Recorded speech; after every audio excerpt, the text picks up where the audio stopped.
Prophet Marcello, Prophet Marcello Currents. So this video is going to be about being rogue.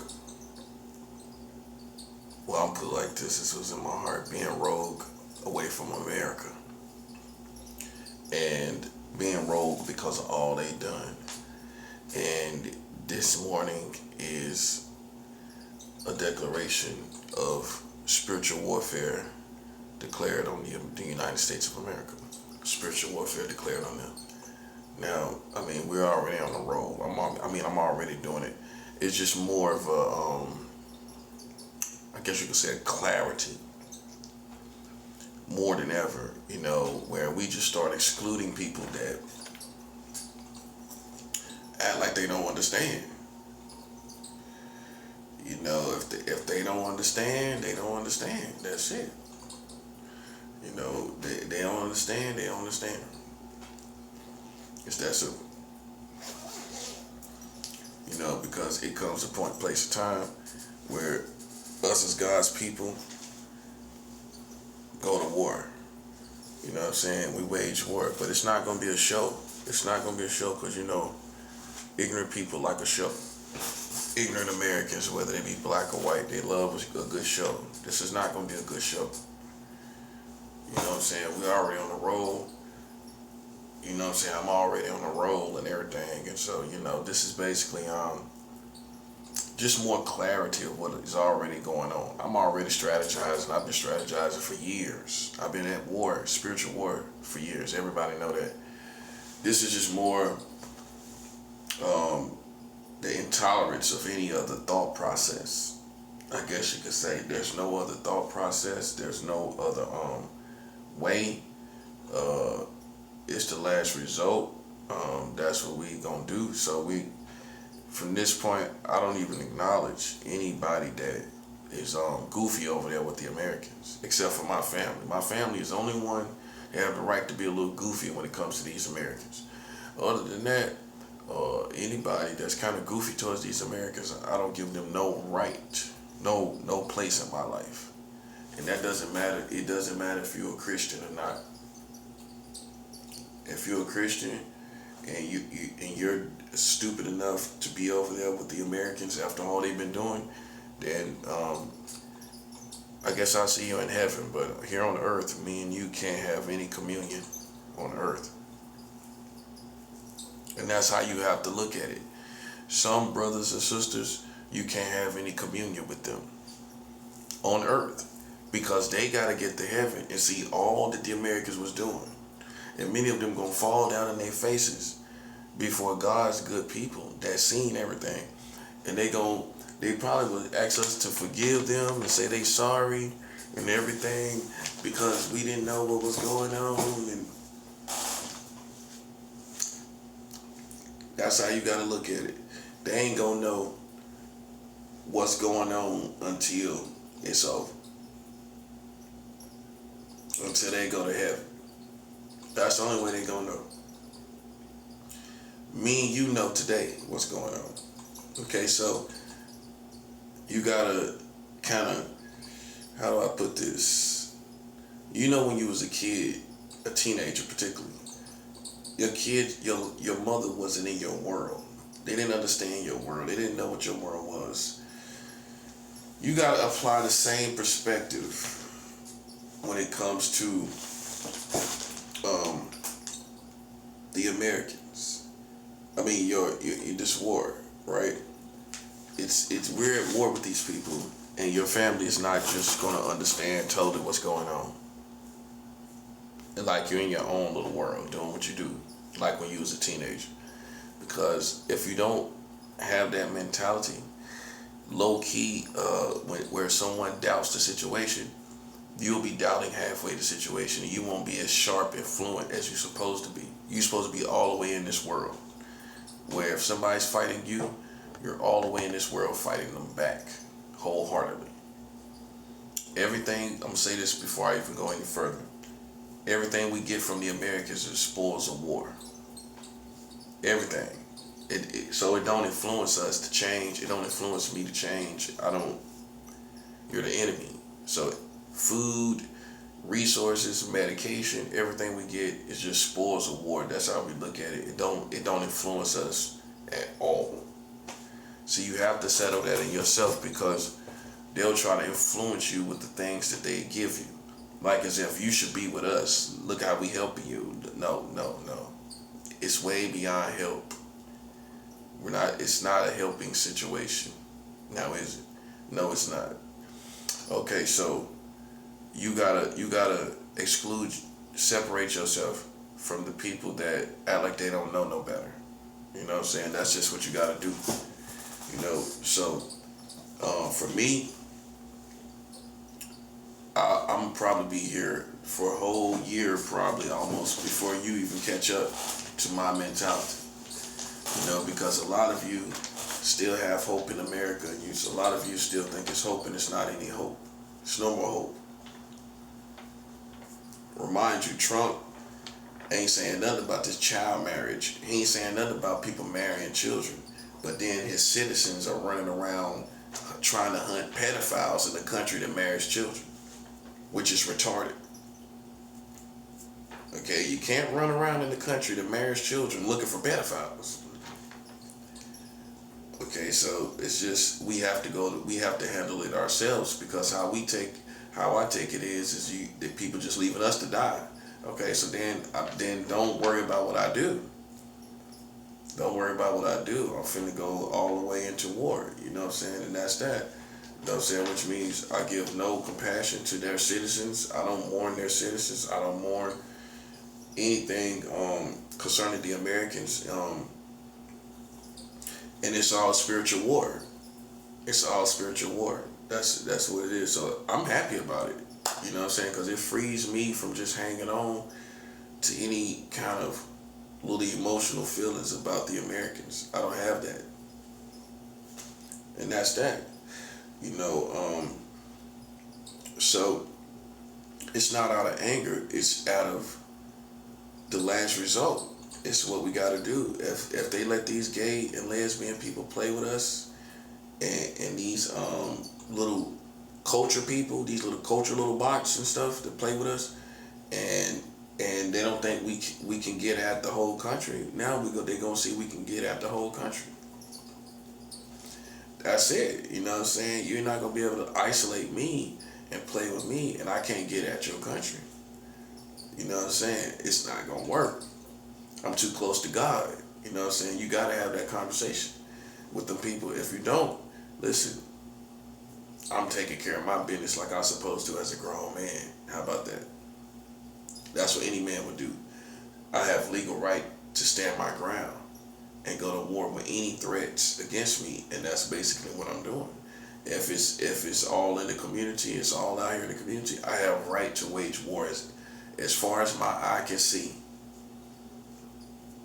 And so when it's turned up, don't come to me, because at the end of the day, you play the clown's position, okay, where you used all these people against me, and you didn't think I was gonna bomb back. Or let's put it like this: you didn't think I was able to bomb back, and now you see I am. Okay, it's a lot of people that's just obsessed with this whole situation.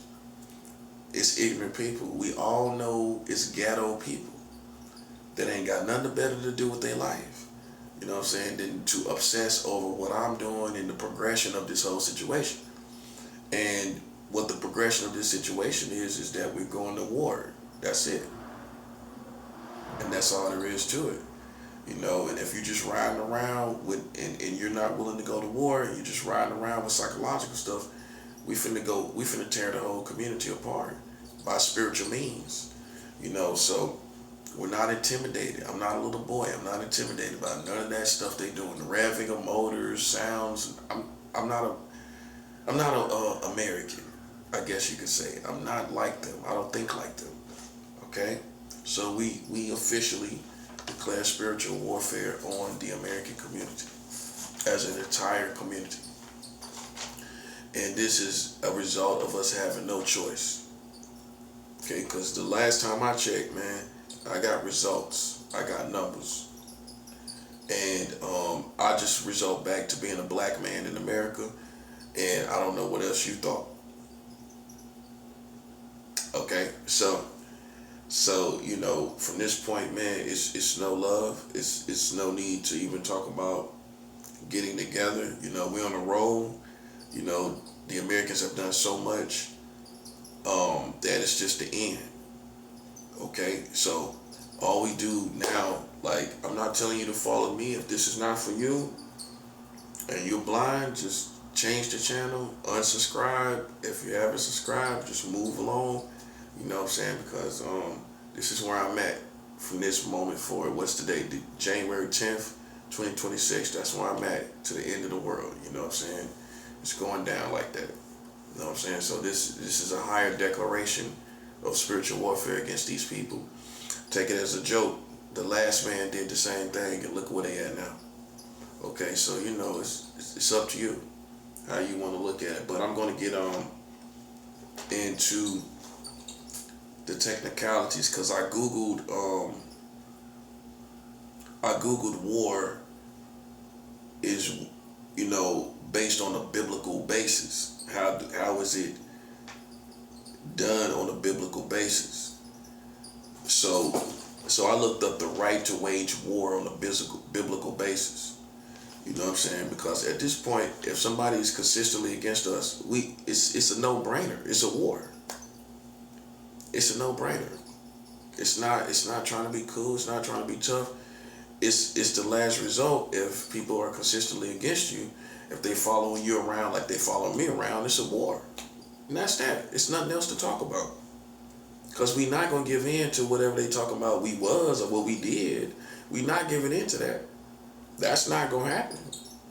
Okay, so then we going to war. And we're not going to acknowledge a particular group of people. It's the Americans. That's what we looking at. We not acknowledge no groups. From this point, also, as of January 1st, 2026, all these secret societies are not relevant. They're not relevant anymore. They're not relevant, which means we left them back in 2025. I'm telling you that as a prophet. And you can already see with the events that overshadow everything they're doing, they're not relevant as these real world affairs, these wars that's going on, they're not relevant anymore. So when God showed me that they wouldn't be relevant this year, all these things start happening where it doesn't even make sense to acknowledge these people. In the face of what's going on with Maduro here in Brooklyn, I'm going to acknowledge some bums just riding around? I'm not. We're just going to go to war with the entire American community that was part of these people. They helped them. That's how you got to look at it. They helped these people. Okay, and I don't care what it was about. They helped them, and that's that. And they're still helping them. Okay, and that's that. I'm not going to sit up and I'm not going to put my heart on my sleeve. I'm going to suppress my emotions, and I'm not going to care about none of these people no more. So all this stuff that happened with these people that get killed, with ICE and all of that, listen, I don't sympathize anymore. I don't sympathize when you lose people in any form or fashion in your country. Okay? And it's a result of people playing with my life, with my well-being, with my health, with my psychology, playing around our psychology, playing around our lives. So we're just going to war. It's not that we're breaking under pressure. It's that it's a moment of clarity of what to do. It's nothing else to do. It's a moment of clarity. They keep playing games. Okay, we going to war. As simple as that. And it's just not. It's not gonna be. It's nothing else to talk about. So I'm gonna go through the Bible. I'm gonna go through information that just grants us the right to wage war. We're not worried about the government. We're not worried about any authorities. We have a legal, biblical right to wage spiritual war. Now, let me make this clear, because we're on a roll of doing so good. I'm on a roll of doing so good. I'm going to speak for myself because ain't nobody doing it. You know what I'm saying? Like I'm doing it. They haven't turned completely against America, so I'm not gonna give credit to people and say we when there's no we. There's me. It's only me. I'm the only one that wholeheartedly has turned against these people and used my spiritual weapons in spiritual war against these people. You ain't gonna find nobody that's a Christian that's like me in America. Nope. They might disagree with America, but they ain't gonna wholeheartedly use spiritual weapons and strategize against these people, which means they're useless. I mean, they just might have a little bit of butt hurt going on, hemorrhoids, but at the end of the day, man, they still over there with them. They still over there in the culture. They still over there part of the Americans. So you're not gonna find anybody like me, and therefore, I'm not gonna act like it's us when it's not. Cause nobody's playing my position. That's why. I'm the only one playing this position. So just in case you think I broke under pressure, or you think that something happened to me drastically, nothing happened. It's just I'm growing as a person. I'm growing as a human being. And every day I'm growing in my fastings. Every time I fast, I'm growing. So from this point, it's just we're enemies with these people. Okay? And that's that. You don't have to tell me to wake up. You wake up. Because I'm the one that was in the right position. Don't ever tell me to wake up. Because you was never in the right position. Okay? So how you going to tell me to wake up and you was never even in the right position? When you can't even say your efforts did anything to accommodate this victory. Okay? You listen. Don't speak to me at all. That's how I see it. As far as these Americans, don't speak to me at all, man. You know what I'm saying? We're on the road. We're doing good. I know ignorant people and ghetto people, what people call, even black people call niggas. I know niggas when I see them. I know niggas when I smell them. And that's all we dealing with. For a lack of a better word, we dealing with niggas that think this is a game. You know what I'm saying? That's all it is. You know what I'm saying? And it ain't no other way to look at it. They ghetto, they kids ghetto, and they kids is niggas and they niggas. You know what I'm saying? And that's what it is. That's all it is. I mean, and if you don't know what a nigga is, then how can you be from the ghetto? You know what I'm saying? Like, I know what a nigga is. You know what I'm saying? And I know as far as this war, these little people that's around, that the American allowed to do this ain't nothing but niggas. Okay? So that's why, like, I mean, I don't even take that seriously. What is that? You know what I'm saying? Like, so I go to war as a result of niggas. It's that simple. That's why in the community you got niggas and real niggas, and they always go neck and neck. They always fight each other. Niggas and real niggas. One is super ghetto and ratchet, and they think they represent real niggas, and they don't. They niggas. You know what I'm saying? For a lack of a better word.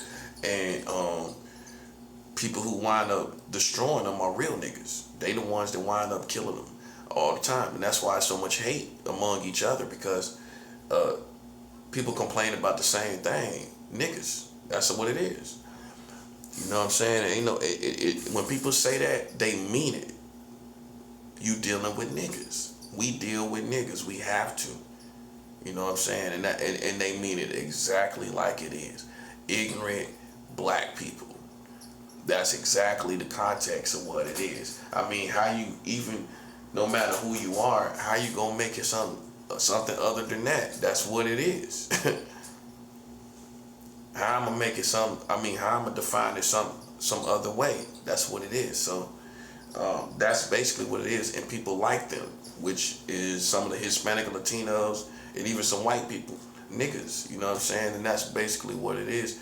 It ain't people that's tough. It ain't people that that's real or anything like that. It's niggas that's interested in playing games. That's all. Ain't no other way to look at it.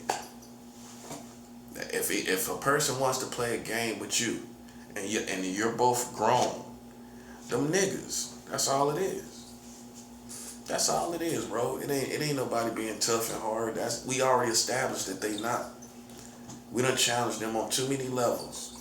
From here in Brooklyn to everywhere. We done challenged them on too many levels for them to be real niggas. Them not real niggas, them niggas.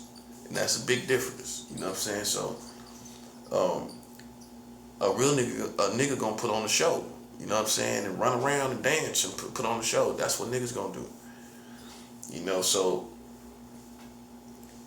we gonna differentiate ourselves from niggas. You know what I'm saying? I've always been a real nigga, but I ain't never been no nigga. You know what I'm saying? It's a big difference. Some people think that you gotta be a nigga to be a real nigga. No pun intended.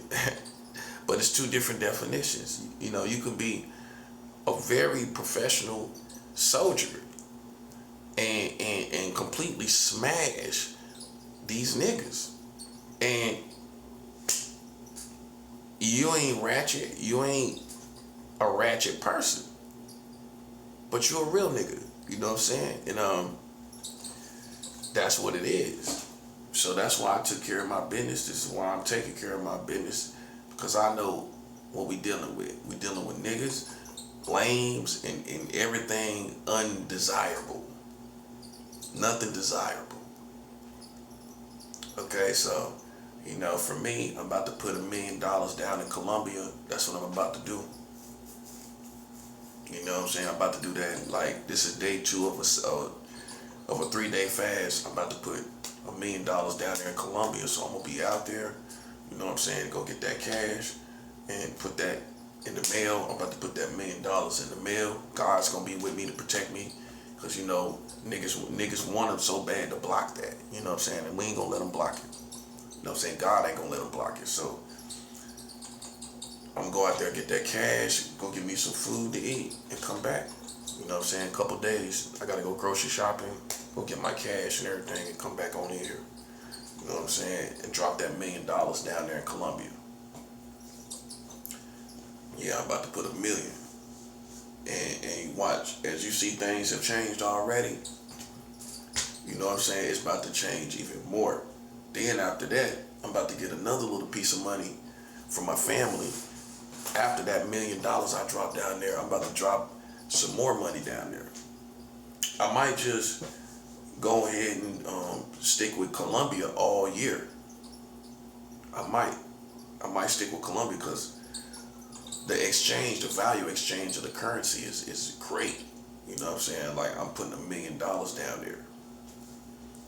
You know what I'm saying? So the value exchange with the USD, with the Colombian pesos, is great. You know what I'm saying? It's like, that's gonna be $1 million down there.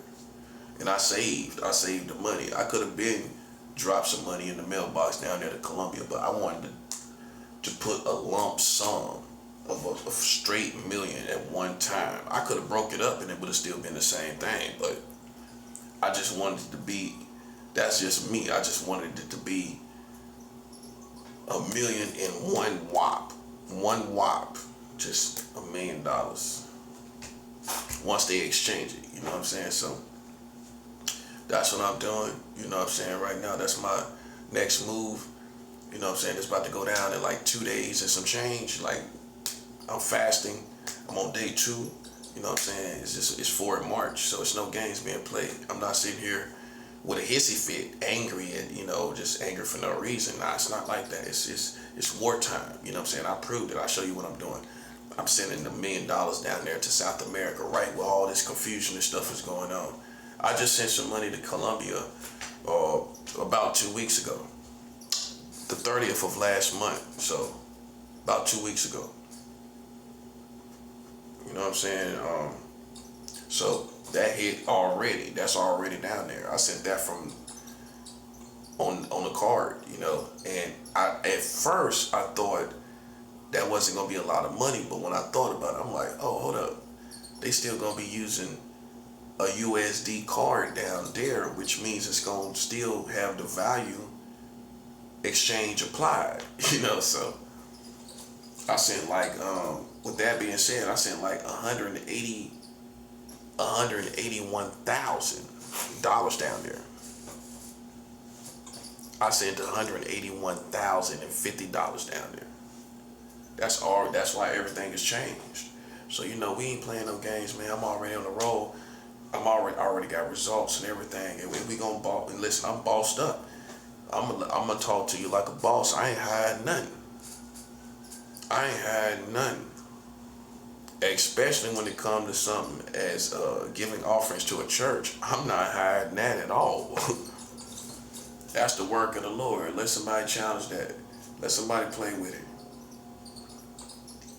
Let somebody play with me. While I'm about my Father's business. So that's where it's at. You know what I'm saying? Like it's like people that's on the internet. That's another thing. Before I get into this, man, like all these Christian. It's a Christian community on the YouTube, and I'm not really part of that because I know they not on these levels. It's not being arrogant or condescending. It's just you're not in the spirit. You think you are, but you're not. You're halfway carnal, probably watching all kind of stuff on TV. You and the kids watching stuff on TV, and you're not walking in the spirit. But you'll have a little message of encouragement that ain't really got no spiritual prophetic power or insight on the times we live in and things we're going through right now. You know what I'm saying? Like, one thing about me, it's nothing fake. It's nothing fake about me. I've been around too many killers. So for somebody to say, they'll act like you, especially when you see somebody kind of older, that got that street wisdom. People act like you've been this way so long you believed in it. Other people believed in it too. And who I am. I done had other straight up fellas. I'm just saying, this is no more, but I done felonies before. You know what I'm saying? So that's the proof in the pudding. If you done felonies, you done felonies. That's the bottom line. You know what I'm saying? That's for somebody that never done felonies, you don't understand. Once you cross over that threshold, buddy, it's no more second guessing a person. Makes sense? Because to do felonies, it takes juice. It takes heart, in other words. And once you are a felony-natured criminal and you do felonies, you have enough heart to do pretty much any kind of crime that you need to do, basically. So with that being said, I just clarify my position. You know what I'm saying? Because people will sit up and say something like, you done thought that, thought yourself about this to be who you are so long you believed it. That's that cliche stuff for them lames out there. I done been on probation. I done done felonies. I done been around killers. I done shot guns. I done sold crack. You know what I'm saying? I done went out trying to get a gun with money, having money on my birthday, going trying to get a gun. I have to clarify that because people act like you're a parody or you're trying to be like, you might size me up with these young dudes. I'm 44 years old. I'm not in my 20s. You know what I'm saying? So you might size me up with one of these dudes that's barely got some reputation or barely this or barely that. And I've been around killers. I done lived in LA, Los Angeles, everything, West Coast, everything, buddy. You know what I'm saying? And New York. You know what I'm saying? So, imagine me being fake. Imagine me believing myself to be something that I'm not. And I done felonies. I got the heart to do felonies. You know what I'm saying? Like I said, I'm not doing crimes today. But, you know what I'm saying? I done a felony in the past 10 years and I didn't get caught. You know what I'm saying? I didn't get caught. I did a felony that would have definitely been a felony. And I did not get caught. So I know what it is to do crimes. And so it's no way in the world I'm gonna let somebody sit up and talk subliminally on my name and on me, like I'm believing in myself, believing to be something that I'm not for so long. Okay, that's for people that don't do felonies. That's for people who haven't done no felonies. That I'm the same person that called my stepdad and had him bring me a gun. Okay, what? I mean, I got too many receipts, bro. For me, I mean, so I'm just saying, sometimes people throw little subliminals, and you you gotta make sure that's not going towards you. You know what I'm saying? I'm just being real. I gotta show my position, cause I done called my stepdad, told me, yo, bring me a gun, because somebody else shooting across the street, not trying to be tough. But so I done been through stuff that you don't know nothing about. You know what I'm saying? So you might just size it up based on, especially if you're a Christian. Here's the thing about being a Christian, and you got street wisdom and everything like that, and you're a real man, and you're a soldier.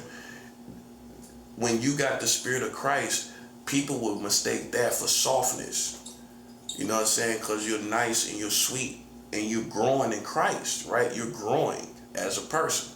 Now, imagine growing as a person in Christ. You're going to be more humble. Now, if a stupid person look at you, they don't know that you're dying to your old self, the old pride that reeks of experience of doing crimes and everything. You dying to that spirit. You dying to yourself. So what people see is a Christian spirit, and they'll misread that. They'll misread the Christ in you for being weak and soft, and then you have to show. Then people see your street wisdom, and it's like, okay. A perfect example is like if you were a Christian in prison, it's already self-explanatory that you will get down for a crime, but you carry yourself as a Christian in prison. You know what I'm saying? So you're gonna be like humble, like I am, like this. You're gonna get up, read your word, you're gonna pray, and you're gonna carry yourself a certain way, right? And now once people know you're a Christian, they're gonna say, okay, I understand why that person carried themselves like that. That's not a soft person, that's a humble person. That person is growing in Christ. You know what I'm saying? So the more you grow in Christ, you should be more it should be an energy on you that's more sweet and humble and good. More than anything good. And people mistake that for an amateur in the streets. They'll mistake that for you being an amateur in the streets, or you're a rookie, or you're fake, or you believe in yourself to be something you're not, because they see the good in you and you talking about street wisdom. You see what I'm saying? And that mixture, they don't know how to discern it. That, okay, I'm a good man, I'm a good Christian, but I can go back in time and I can talk about wisdom. I can talk about street principles, but I'm a good spirit. Okay, so a lot of people can't see a good spirit and realize that person still can be a threat to you. You know what I'm saying? Some people ain't that good. They not that good. You know what I'm saying? You ain't good enough to see a person that is a good person, but that person, listen, will take care of their business if they got to. And see, you'll misread it for somebody to play with. You'll misread that person, and that person got the spirit of Jesus inside them. You see what I'm saying? That person got the spirit of Jesus, and if they open their mouth up with the spirit of Jesus, talking about street principles and wisdom, you will misread the good spirit in that person talking about that to equate it back to an amateur. That's a person that's a rookie, because a rookie gonna be almost like a good kid. You feel me? Think about what I'm saying now. A rookie in the streets gonna still look like a good kid talking about street things. You understand? That's how they gonna look. I'm just talking about besides a Christian. A good spirit is gonna look. An amateur, somebody that just got out there in the streets, ain't really never done no felonies or nothing, right? They gonna look like an amateur. A good. Yeah, they gonna look like an amateur because they got a good. They gonna look like they new to this. They good, because they just got out there. They're a good spirit. They're new to it, So if you're not careful, when you see a good spirit in a warrior like me, you'll think it's equated to somebody that just got out there. Somebody just get out in the streets. And I done been around certified killers that done put people in the graveyard and everything. I done been around somebody on death row. I done been around certified military, everything, Marine. I done lived with a Marine and everything. So, I mean, once a Marine respected me, I done got respect from a Marine. Okay, I don't even need the streets. I don't even need whatever you talk about or however you talk about it. But I got military that respect me, right? And well, a military man that was a veteran for Vietnam, he said, I ain't never met nobody like you. That's military. That's not the streets. So me believing in who I am so long that it's not that I believe in something that's fake or something like that, I done had military look me up and down, live with me, and tell me. I mean, I'm just saying, because you know, people be sizing you up based off just looking at you on a video, and sometimes, man, you just gotta let people know what time it is, man. Because half of these people, even the people with all the information who they think they know you, them suckers don't even know you. I mean, well, if they knew you, then why they in this situation? Why they in the situation that they in with you? So we have to update ourselves. These people never knew me. They was wrong about me. Okay then, so let's update ourselves to that. Let's refresh and update, right?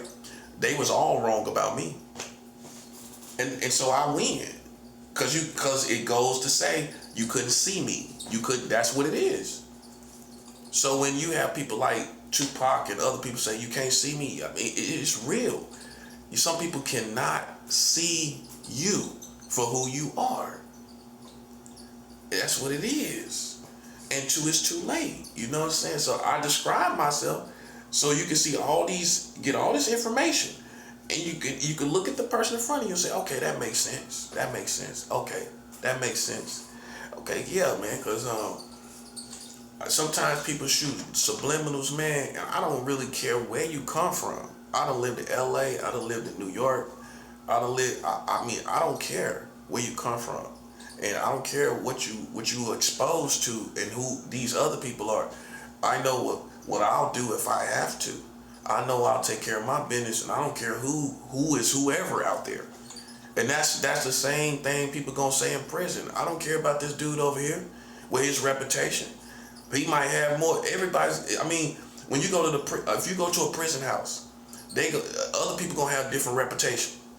They done did this, they done did that, you done did this. You ain't gonna have the biggest reputation in the whole prison house. No. You ain't gonna have the reputation for selling the most drugs that they done seen through there. You ain't gonna have the most reputation for the most bodies they done seen come through there, or the most robberies, or whatever else you done, or whatever else topics you talk about. But everybody gotta respect. This is where the real recognizes real. Everybody has to respect the heart of a man that's willing to kill you. You know what I'm saying? It doesn't matter how many less crimes I did. It don't matter what you think, right? It don't matter how many crimes this next man done. If I get the upper hand, it's over for this person, point blank. And I'm at the age where I don't care about your reputation, because if I get the upper hand, it's over, straight like that. And your reputation gonna go down the drain for however these females see you, or whatever they feel about you. It don't matter to me. If I catch you, and I get the upper hand, it's over. And that's how you look at it. That's the only way I carry myself these days, because that's what people gonna do, is try to intimidate you with their reputation. I don't care nothing about it. Because if I get the upper hand, it's over. That's all I'm thinking about. Just like somebody that would be in prison. He ain't gonna be intimidated by this dude because he done caught 3-4 bodies. He don't care about that. He ain't gonna be intimidated by this dude because he done robbed 20 people. All he gonna be thinking about is, if I gotta handle my business with this person, listen, if I get the upper hand, it's over with. It ain't nothing that person could do. His reputation gonna be down the drain, straight like that. He ain't gonna. It don't matter what he did on the streets. It don't matter how many bodies he caught. If I catch him slipping, it's over with, straight like that. That's all you gotta look at. That's all a street person gonna look at. And that's for these lames and clowns out here too, man. You know, whoever you compare me to, it don't even matter. It's the same. It's for you and for anybody. You know what I'm saying? Long as listen, look, you a lame in the streets, right? You don't know no better. We respect. If you go to prison, ain't nobody gonna say, well, who's the richest person in here? Who's the drug dealer that sold the most drugs? You know, who cares? You're among all people that's willing to kill. That's how the streets is. You're among all these people that's willing to kill. I don't care how much money they got over there. I don't care nothing about that. I'm at war. That's when I'm at war. I don't care nothing about you being whoever you are. You know what I'm saying? I don't care nothing about it. You come into my vicinity and and I get the upper hand, it's over with. That's all there is to it. And that's how you carry yourself. I'm not intimidated by nobody. I'm not intimidated by nobody. Suckers is intimidated. You hear about their reputation and you melt. You scared. I don't care. I done been around people with bodies. I done been around people that kill people. So tell me what I'm believing in that's not true about me. You know, I mean, that all that you don't see is a whole bunch of money. And sometimes for chicken heads, a chicken head ain't gonna believe in you until she see you riding around on 20s and everything like that. But go to the prison house. Go to the prison house and see all these thugs and these certified thugs that ain't never had no car, ain't never had no money. But they a threat. Hands down, they a threat. You know what I'm saying? So, you know, it's all this understanding that, man. I tell these white folks that, I tell these black folks that, I done been respected by military. Let's get that very understood here. I don't even need thugs. The punchline is, I don't even need gangsters and thugs to certify me. Once you get respect from the military, who is anybody else? And I'm talking about military that done tours. They killed people. I done challenged a man to a fight that did tours in Iraq. Challenging him to a fight. Come on out here. You ain't never challenged no military veteran to a fight. I have. That's the difference. I'm talking about this dude done kill people. And he might kill people with his bare hands. He could have killed, you know, I don't care. And people gonna respect it. You know what I'm saying? And so for me, bro, listen, I'm an individual. That's why I tell you, I'm not part of no secret society. I am an individual. I don't deal with these cliques and groups and all this stuff that people, that's corny to me. I stand alone and let you look at it for what it is. You tell me if it's real or fake. You tell me if I'm talking real or fake. You tell me. Cause like I said, I done been through the system. I know what it is to get a charge. I know what it is to get arrested. Go ask New York NYPD. I got weapon charge. Go ask them. Go ask NYPD how many times they done pulled weapons off of me. Arrested for weapons. Go ask them. Okay, to me, being a real nigga ain't the most surprising thing in the world. I mean, it's common. It's really common. It's just that the lames, you ain't never been a real nigga, so it's like this big, grand, great thing to you. But for the average street dude, it's not really that big of a deal to me. You just another player in the game. You just another dude out here doing crimes to me. Just like the prison system. You go to the prison system, you just another dude, another convict in here. That's all.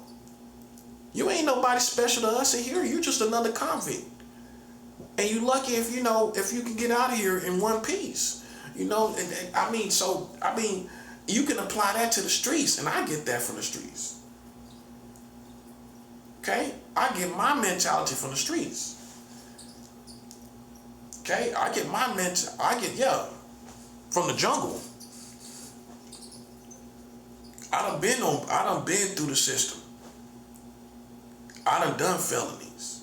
I done held guns for people. It don't get no realer than that. It really don't. I done been around people with bodies, all of that. Okay, so what else is there? I done got respect from military, somebody on death row. I done been around a dude that was on death row. The state was about to kill this dude. Me and him drinking together, smoking weed together, everything. This person made it off of death row. And he told me I'm cold-hearted. How you gonna be fake, bro? This dude done seen you in action. He know what fake is. This dude was on death row, bro. See, we've been listening to the wrong people trying to see us, man. That's what I'm trying to say, man. God knows ain't nothing fraudulent about me, bro. The only reason, listen, let me tell you something. The only reason you ain't seen me in action because I'm smart enough. I done been through the system, and I know. Once you do a crime, it's over. You going to prison. And for lanes, if they ain't really seen you do a crime around them, they start second guessing you. Okay, but I'm smart enough that I already done got a taste of that system. Being on probation, everything, how hard it is to get a charge off your record. I already done got a taste of the system, buddy. I ain't going to jail for no lanes. That's the only reason.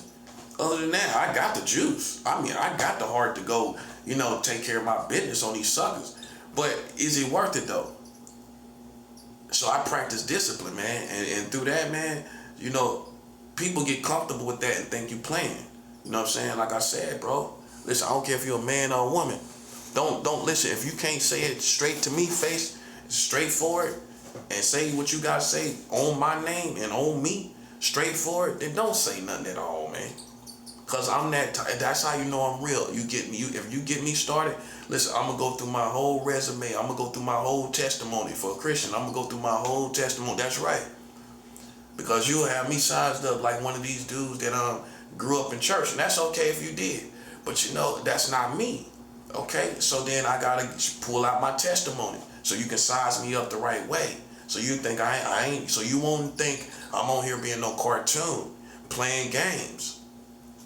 You know what I'm saying? I keep myself armed. I stay armed. I stay armed, bro. Ask the last man to try me what happened. Okay? He stepped right out this room. I was armed. He stepped the same room I'm in. I couldn't release the video. I got it on video. I got real stuff on video. If I was flexing, I could have showed you what I'm about. I could have showed you in action. And I almost released it, but now I just kept it for my own personal records. You know what I'm saying? But I got a video where somebody broke into this door. I'm armed. I stood my ground and told that person to get out this room. That just happened like 2 or 3 weeks ago. You know what I'm saying? I'm just saying, bro. I'm just saying. It's no faking that. That person had to back up out this room. You know what I'm saying? Because I stay armed, bro. That just happened. Now if I was like these prime time thugs on the internet, I would have let everybody see that. I would have just, you know what I'm saying? I ain't do it though. I actually made that private. So that tell you I'm real. That tells you. Even if it was fake, it would have looked real. You know what I'm saying? Like, if you see the video, man, but yeah, man, like that's the last time, you know what I'm saying? Somebody stepped through this threshold. I told the person that lived here, the manager, I had legal right to kill that person. You know what I'm saying? Once I have a room where it's my privacy, because I'm like in emergency housing waiting for an apartment, right? But I'm in emergency housing right now, so it's like a halfway house. But I got my own little room and I lock my door. You know what I'm saying? I got a threshold. Once I have a private threshold, I can prove to the law I have legal right as far as my protection, what I feel is a threat. Because nothing should be coming through that threshold without my authorization. Why would you be coming through my threshold? That's already telling me it's a threat, right or wrong. Okay, if I'm not opening the door for you and you just coming through, then that's a threat. What I'm gonna do? Think about what I'm saying. You lock the door behind you. Anything passing through that door, I don't need to explain what. I don't need to wait to see what it is. Anybody that's not a threat is not gonna pass through this threshold if that door is locked. If that door is locked, nobody's gonna pass through that threshold, right? Right. So if you pass through that threshold and it's locked, I can tell the law, I consider that a threat. Anybody passing through a door that's locked, and you'll be dead. You don't play with nobody like me, bro. You know what I'm saying? I ain't no cartoon. You know what I'm saying? That's why, no disrespect to, a lot of Christians that's online and everything. They not built like that. Well, they know legalities of killing people. Like, if you got a house and somebody pass over your threshold, they dead. You don't gotta explain nothing. You don't have to explain one thing. The police might put their little 2 cents in and say, well, you know, you ain't have to kill him though. You know, you could have. Well, I don't got it. I tell the cop, I ain't got to do nothing. As soon as somebody pass over my threshold, listen, I don't got to explain nothing to you or nothing to nobody. It's gonna be so clean of a killing. I ain't even gotta go to court. They might tell me I gotta go do a statement on what happened. I gotta do a little statement. You know what I'm saying? For the records and all of that. But other than that, I ain't even leaving my house. I'm for what? If somebody passed over my threshold, I got legal right to kill that person. Why I need to go downtown with you? Oh, to release a statement? Okay, give me a little paper. Give me a little paper. Give me a little paper. I'm gonna write down what happened. It's simple. He passed over my threshold. I heard some noise. He passed over my threshold. I killed him. That's all. Ain't nothing else to it. Ain't nothing. It's self-explanatory. You know what I'm saying? That's how I'm built, buddy. And listen, if you think I'm not a Christian and you think I'm on my way to hell, hey, that's you. That's okay. That's okay. That's okay, buddy. You ain't gotta be here. You don't gotta be here. You got free will to move on. You got free will to move on past this channel. Because, listen, I'm only dealing with people that's 100. You know what I'm saying? Ain't playing no games with these suckers and lames. You know what I'm saying? If you pass over my threshold, ask the last man what happened. He backed up out of here. He backed up out of here. He ain't take 3 steps into this room that I'm in right now. Once he seen how armed I was. That's it. Whether he ain't challenge it. He ain't take no chances. And that's all I'm talking about. That's what I do it for. You ain't gonna take no chances playing with me. I could have took care of my business as soon as the person put their hand through the door and came through the door. I could have took care of my business right then. That's just too much of a threat.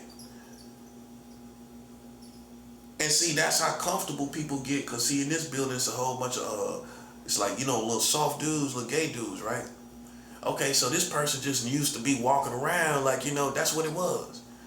And he thought I was on that. You know what I'm saying? He thought I was one of these little soft dudes he can play around with, all of that, et cetera, et cetera.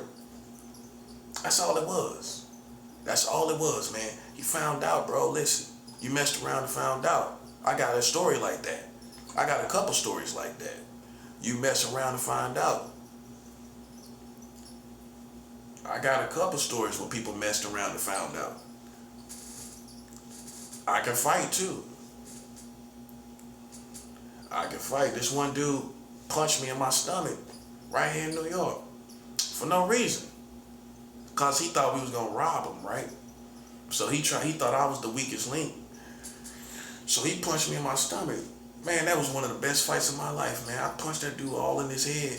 He fell on the ground in the middle of the street. Nobody was there. And I just kept punching him one hand, punching him over and over again. I used to lift 200 pounds in the gym, man. I could get up 200 pounds. I ain't one of them frail dudes, them little frail, weak dudes, bro. I'm strong as an ox. I lift up furniture on my back. Just natural strength without even working out. I can lift up couches and everything. Just natural strength. A real strong man know what I'm talking about. Without even working out, I just got natural strength. Without even working out. You know what I'm saying? So, you know, I mean, I'm just saying, I gotta set everything back in proper perspective and regulate. You know what I'm saying? Something they do on the West Coast, you gotta regulate. People think you bragging, think it's rah-rah. Nah, you gotta regulate. Get everything back in proper perspective and regulation of who you are and everything like that. Cause suckers be sitting up there yapping and talking, male and female, and throughout the day, and you gotta come back and regulate the next day, right? And usurp over everything they just said and counter everything they just done and said. Cause ain't none of these little punks, these witchcraft people, man, come on, that ain't seeing me at all, bro. You can't be serious. You gotta be joking. You gotta be joking, buddy. I guess you thought because I'm spiritual that they was my nemesis, man. Come on, man. Listen, look at the world. Look how everything has changed. How is they my rivals?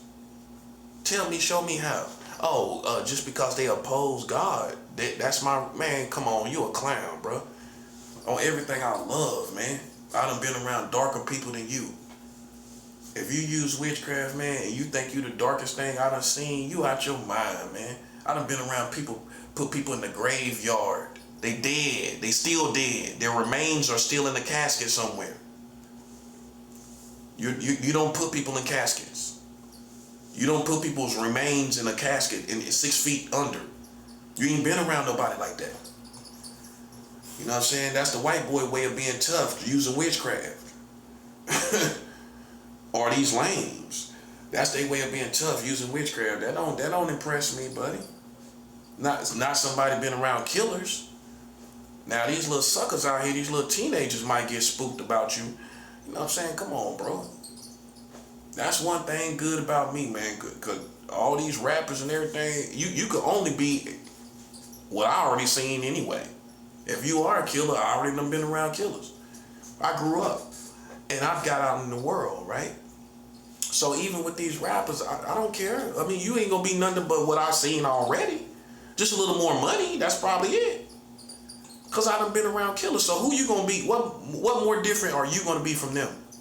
Not too much. Not too much. Nothing significant. As far as catching bodies and being a killer, you gonna be the same thing. You might just have a little more money and it's a little more fabrication with who you are because you got a little more money. That's all it is. But the truth is, you just an average, everyday street person yourself. You just got a little money. You just got a little lucky in life. But you still, your mentality is the same thing. You're going to be the first in line to say it. You the same thing. I done been around people that certified killers. Okay, that don't impress me. That's the teenagers. You know what I'm saying? So, I grew up and I got out here. You know what I'm saying? And I've met some real killers. And that's that. So whatever you heard, buddy, I suggest you tuck that away and pay attention to what I'm talking about here. I'm saying we are at war and we ain't playing games with no suckers. You know what I'm saying? This Saturday morning, we ain't playing no games with these suckers. Cause I ain't got no reason to even get off on this and it ain't real, cause I'm a Christian, I'd rather just get off on talking about spiritual things, you know what I'm saying? Good things and spiritual things. But you gotta regulate, man. That's how you know I'm real. Listen, I can't have no, I'm not saying I'm King Kong, I'm above everybody and all of that. I'm just making sure people see me the right way. That's all I'm saying. It's a difference between making sure people see you the right way and just trying to intimidate people and everything like that. I'm not trying to intimidate nobody. I'm not trying to challenge anybody even. See, a real one gonna understand it. They gonna understand that language, what you doing. They gonna understand. Somebody in prison or somebody on the streets gonna understand exactly what I'm doing. They gonna understand the difference.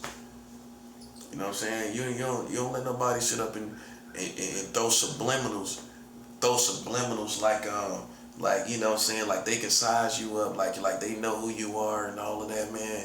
You know what I'm saying? Man, you can't be serious, man. I was doing felonies when I was 16 years old, man. Okay, so whether you believe in me or not, I don't care. Okay? I done felonies and I done held guns in felonies, breaking the houses and stealing, getting guns. It don't matter who it was. It's the juice to do a crime. That's what I'm talking about. That's what I'm saying. I done broke in the house with somebody. We got guns out of the situation. He hit the same house. We got guns out. I'm holding the guns for him. Guns, plural, more than one. The second time. So it's no fabrication. It's what it is. You got juice to go break in somebody's house. You get guns out of the situation. You affiliated with another accessory to another crime with his felonies. That's all felonies. Last thing I did was a felony. You know what I'm saying? It's just what it is, man. It's just what it is. Police can't take my juice. And police, you what? You another one thing. You gonna compare me to somebody else? I don't care about them. I don't care about no other New York gangsters you comparing me to. Cause if you in my vicinity, you in my vicinity. You know what I'm saying? They ain't gonna change nothing about who I am over here. That's how you know you're truly solid. Cause the next man, I don't care what he done. You think I done the most crimes in the world? I haven't. You know what I'm saying? So of course somebody else done more crimes than me. He's not gonna change me as a man. He's not. And that's how you gotta be. You don't let nobody intimidate you, or even these police talking about, oh, you know, this person's petty. That's the first thing the police gonna say. You petty, or you ain't really no, you know what I'm saying, you ain't no head honcho. You can't be serious. You know, that's the first thing police gonna try to do, is size you up and compare you to somebody else. And you can look at it the way you want to look at it. But the bottom line is, man, I've been doing felonies since I was a teenager, since I was a kid. You know, that's the signs. That's the signs of that most people go by. You know what I'm saying? You start doing felonies when you was a teenager, when you was a boy, not before you was a man. That's what people look at. That's what people look for. You know, I don't know nobody who made it out of being from 18 and then you start doing felonies. I mean, you start doing that kind of stuff before you even turn 18. You know, so that's what people look for. That's the signs. Any counselor, anybody that's certified, anybody's authentic, they're going to tell you a million stories where people started out doing crimes as a kid. Was they a Gambino as a kid? Most likely not. Especially coming from the hood, you know, but everybody got their own unique story. That's why the only thing people gonna respect is that you got the heart to do a crime. That's it. I'm not gonna sit up and size up your story and I seen through the story, you got the heart to do a crime. That's all I wanna know. That's all another criminal wanna know. If something go down, you got the heart to do something. That's it. That's all. And we ain't sitting up splitting hairs about, well, how many kilos did you sell any kilos, or did you shoot? How many people? What did you do? How many guns you shooting? Now, that's street nerds. I call them street nerds. And police can be street nerds too. You know, they gonna sit around and talk about stuff. Listen, man, I don't care about that. As long as I got the juice to take care of my business, that's all you need to be concerned about. That's all you need to be concerned about. Now, if you're a cornball, you want to talk about, because you know it's a lot of corny people in New York. They want to sit around and talk about who's who, whatever. You know what I'm saying? But the bottom line is you have the juice to do a crime, okay? You knew you was doing a crime. You know what you're doing is wrong, and it's very serious what you're doing, and you was involved. Once you get exposed to that, don't even mention crack, cutting up crack and bagging up crack. Once you start selling, cutting up crack and putting it in their bags and stuff, man, how in the world somebody gonna, because they nerds, they street nerds, you know what I'm saying, they gonna compare you to other people? I don't care about that. Listen, you can think whatever you want. I think from me doing a felony, like the last felony I did, we took a car right off the car dealership, right? I'm the one out of it was three of us, I'm the one that drove it to safety, which means once the dude got it off the car lot, if the police would have came right after that, I would have been the one driving. Not, mind you, not knowing if some surprise police can come out of somewhere. You don't really know sometimes. And in that case, we really didn't know. You know, police could have been watching us the whole time. They could have been watching us, security somewhere in some building or something. So, but I didn't get caught. It takes juice to do that. That's all it's about. It takes heart to do that. That's a felony. You take a car off a car dealership. It might have been a used car, but barely. Look brand new almost. He took that off the car dealership. I'm the one that drove it to another place. And I'm not bragging about that. I'm just letting you know what it really consists of. Know what you're talking about. Okay, in order for there to be what you should respect and salute is not money all the time. It's the heart to take care of your business as a man. I mean, it can go beyond crimes. You know, it's just handling your business as a man. You know what I'm saying? Like I'm talking about this war. You know what I'm saying? This war is real. This ain't no game. And ain't nothing but clowns sitting there looking. You know what I'm saying? Looking stupid. You know what I'm saying? And they gonna keep looking stupid because more stuff gonna keep happening. All this stuff already lined up. All these wars, Iran, all this stuff going on in Iran and Maduro. We not letting lames come in and try to incorporate yourself into this lane. All these real wars going on. Now Lane trying to show up like he part of that or he got something to do with it or by being in our lives and trying to come over here playing with us. As to say we out here, you know what I'm saying, we out here too. You ain't out here, man. Listen, man. You played yourself a long time ago playing with me and everybody know it now. That's straight like that, bro. You know what I'm saying? And like I said, I'm a man of God. You know what I'm saying? I definitely am. And people know that. But don't ever take that for weakness. Don't ever take my kindness for weakness. I just showed you who I am, right? Don't take my kindness for weakness like I'm somebody to play with, bro. You know what I'm saying? And that's just what it is. It's two different grades of people. And they knew long time ago they wasn't my grade. These little witchcraft people, they knew the little Harry Potter people. They the black Harry Potter, ain't they? These African American Harry Potters. You're an African American Harry Potter. These African American Harry Potters knew long time ago, bruh. You knew long time ago. Okay, you knew. Black people always respect my turn up. They done seen me in action. Goes back to being real. I don't know what people think what's more of it than that. You know, people see you in action. It's what it is, bro. It's what it is, man. You know what I'm saying? It's just like lames trying to get clout chase. It's too late to be clout chasing in America, man. You know what I'm saying? Playing around, people trying to clout chase, trying to get fame and all that. That time is gone. A sucker don't know no better. It ain't no more clout chasing time no more. That time's gone. If you a sucker and you ain't done that with your life and you trying to clout chase, trying to come up off me, it ain't gonna work. It's gonna all the respect you got is gone. It's you humiliated. You know what I'm saying? That's just what it is. You know, so but we ain't gonna play with nobody that is keep barking up our trees and everything like that.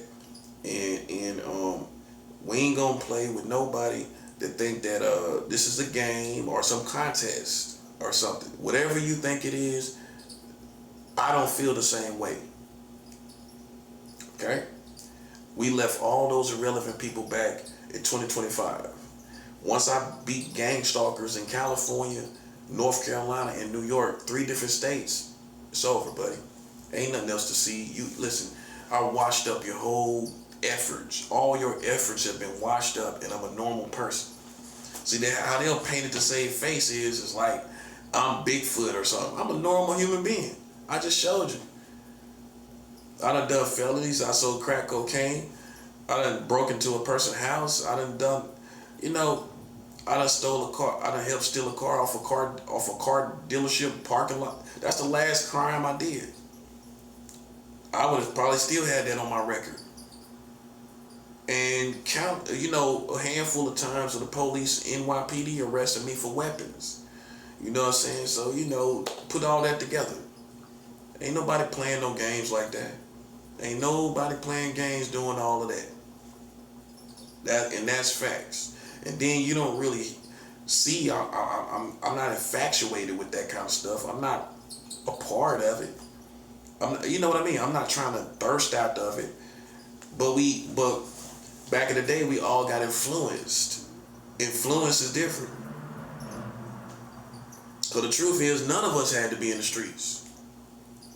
You could have stayed in the hood and go work a little dumb job. You ain't have to sell drugs. You ain't have to go into thug life. You know, you chose to. So I mean, you know, it's a choice. It wasn't like do or die to sell drugs. It wasn't do or die to be thugging. It wasn't do or die. So then we all made choices, which some people would say it's not. It's. I'm not saying it's fake, but you made a conscious decision. You wasn't born into being a thug. You could have just worked a little job and stayed out the streets. So everybody made a conscious decision to go that way. You know what I'm saying? Which some people count as kind of a little fraudulent because you decided to do this like a wannabe or something. You know what I mean? But we all made a conscious decision to do whatever we did. All of us. You didn't have to do it. You could have went and got a job and you know, but people act like you was born a thug or a gangster. That's what I'm talking about. Nobody was born a thug and a gangster. We grew up eating cereal, playing video games just like everybody else. That's why I'm glad even on Boys in the Hood, it showed them playing video games and everything. If people, even in Minister Society, it showed them playing video games. Because there's certain people, man, that act like they super thugs. You know what I'm saying? Like they just woke up one day as a thug. You grew up eating cereal and playing video games like the rest of us. You know what I'm saying? So it's just like, I just humanize all this stuff, man, I guess. Why a lot of people fabricate it. You know, it's like I said, it's not really special. It's poverty. If you're black, you could be around poverty. You could be around the wrong people. You wind up selling drugs a little bit. It happens. Okay, so if people want to size it up over and over again, I know I'm dealing with clowns. All you need to know, as a grown man, I'm willing to take care and handle my business. That's it. That's all you need to know. That's all you need to be most concerned about. Now, if you stuck in high school, you want to put it to the test, God and his angels is gonna start destroying you and your community. That's all there is to it, man. You know what I'm saying? Because if you're not like this, you know, everybody and their mama will come out and act like they can put their mouth on you, and I'm too high ranking for that. I'm way too high ranking. Like I said, beyond the streets, I done got respect for military. Okay, I don't care about the police. I don't care about no police. I got respect for military. I don't care about them. I don't care about what they think about me or they little agents and these little officers out there. I don't care nothing about that. You done been around men that went and did tours. I'm a little above their opinion. I mean, their respect is a little bit beneath that by most people's standard. You know, I don't got respect for military. I don't care about no police. Straight like that, man. And anybody like them. Feds or anybody like them. Military, if you don't know, that's probably the highest respect you can get. It's not too much higher. I mean, what else? What else higher? What's higher than that? The military respect. People that done went through the military. What's higher respect that you can get than that? Man, that's the highest respect. I don't care about no police, man. Them dirty old donut eating cops sitting around with the community and everything. It's just as funky as the community. I don't care nothing about them. Military got honor. They got honor codes. They got more honor. Not all of them, but military on the average, they got way more honor than the police. You put a police up against a military, man, it's a whole different caliber of person. They gonna talk, these police will talk to you like a dog and everything. Military got more honor. They got more honor. That's the first thing first. So a person with more honor, their respect for me means more than your respect when you ain't got no honor, you ain't nothing. You know what I'm saying? I don't care nothing about your intuition. I don't care nothing about how tough you are. I don't care. I got the highest respect, which is military. I don't care nothing about, and obviously I don't care too much about these dumb niggas out here. Man, you a dumb nigga, man. I don't care. I got respect for military. I don't care nothing about no dumb nigga. I don't care nothing about you. You ain't gonna ever beat me. You ain't gonna ever beat that caliber of person. You a nigga. You a dumb nigga. That's all it is to it. You thought I was with you right there with you. I'm not. These little dumb niggas out here. That's why it's hell. That's why all this stuff is going on. Cause you way too close. What you don't realize about me, you way too close to me, buddy. I'm way too dangerous for you to be this close to me. And that's what these lame niggas don't understand.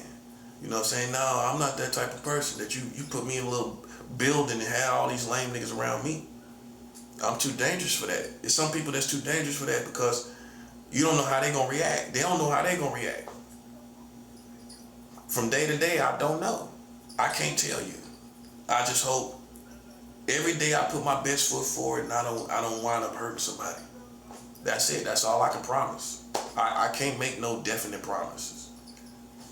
That comes with being a dangerous person. The real nigga gonna tell you the same thing. I can't tell you what I'm gonna do from day to day out here or around these people. I can't tell you what I mean. I just hope I don't hurt nobody. I hope I don't react, overreact. I hope I don't do that, but I don't know. That comes with it. I don't know, cause sometimes you might just snap. Like, man, because these niggas are so lame. That's what it is. You shouldn't even be. I mean, I don't even know why you even here. Lame nigga, man. Like, get lost, man. Go get lost, bro. Please. Go get you a woman. Go get out the streets. Go do stuff that productive niggas do. You know what I'm saying? Go do, unproductive lame niggas. You know what I'm saying? Go do something that a real nigga do. Go get a job. Go get a female. You know what I'm saying? Get out the streets. Stop trying to be out here. You know it's too late for that. That's how we know you fake. It don't even make sense. Ain't no real nigga out there talking like that, man. These days, right now, no. Ain't nobody out there talking like that, man. Them lame niggas all day. That's what they trying to be relevant. That time is over, bro. Ain't no more of that going on, bro. Ain't no more of that. Ain't no more of this trying to hustle and trying to come up on people and trying to come for people and all this foolishness. Man, that's done, bro. You been and got murked around here, bro. Trying to play around somebody, you know what I'm saying? And ain't nobody got no patience. Ain't nobody got no patience. You better stop listening to them white boys out there. That's what I'm telling you. You better stop listening to them white boys. Because they the ones that got you amped up like it's all good. And you and I know way better than that. Because you know what's going on around America. Listen, ain't nobody in no good mood to play no games, buddy. That's that happy-go-lucky clown stuff. Ain't nobody in no good mood, buddy. Not like that. Not to play no games. So you can sit up and act like you're a rival, man. Listen, man. Listen, bro. Listen, if you can't say nothing to me in my face, which I just would love that, but we know you ain't built like that. We know you ain't none of them gonna ever do that. And that's that. That's that, man. That's that. They ain't gonna never say nothing to my face. Ain't nothing fraudulent about me. You a poser. That's why you worried about it. That's why you think about it. That's why you obsess about who's real and fake. I don't even think about it.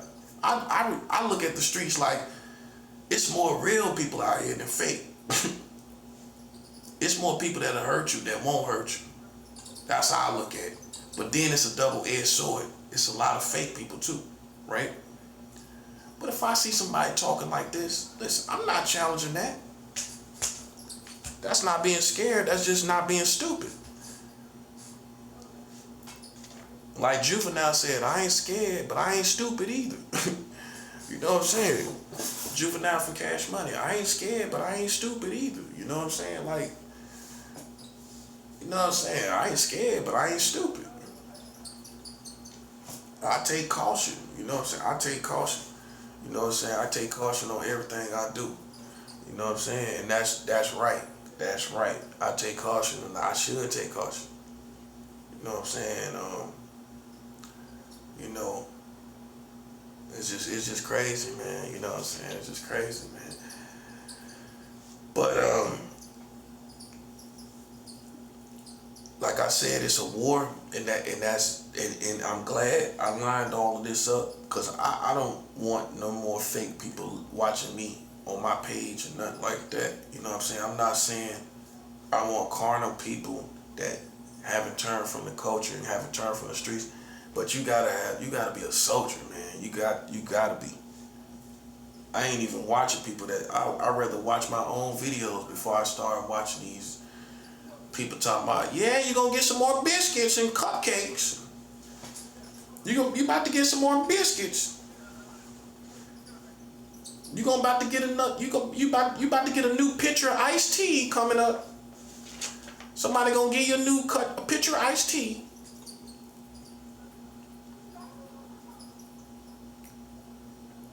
No, it's time for war. That's what time it is, man. It ain't no time for all that talking and all of these fake prophecies and all of that. It's wartime. It's almost the end. You know, I'm not saying blessings won't come to your life, but right now, man, it's all about warfare. Okay? Like I said, people putting pressure on me. I'm too dangerous for it. I'm way too dangerous for that. And that's what the real nigga gonna tell you. That back and forth stuff that you do with these other dudes, that where y'all jumping around hippity hip hop and all of that, nothing. And we over here talking, and we over here, no, you can't do that with me, man. Cause see, the reason why, cause I'll come challenge that. I'll come see what that's about. I'll come down there and see what it's all about. And you know what you're gonna do?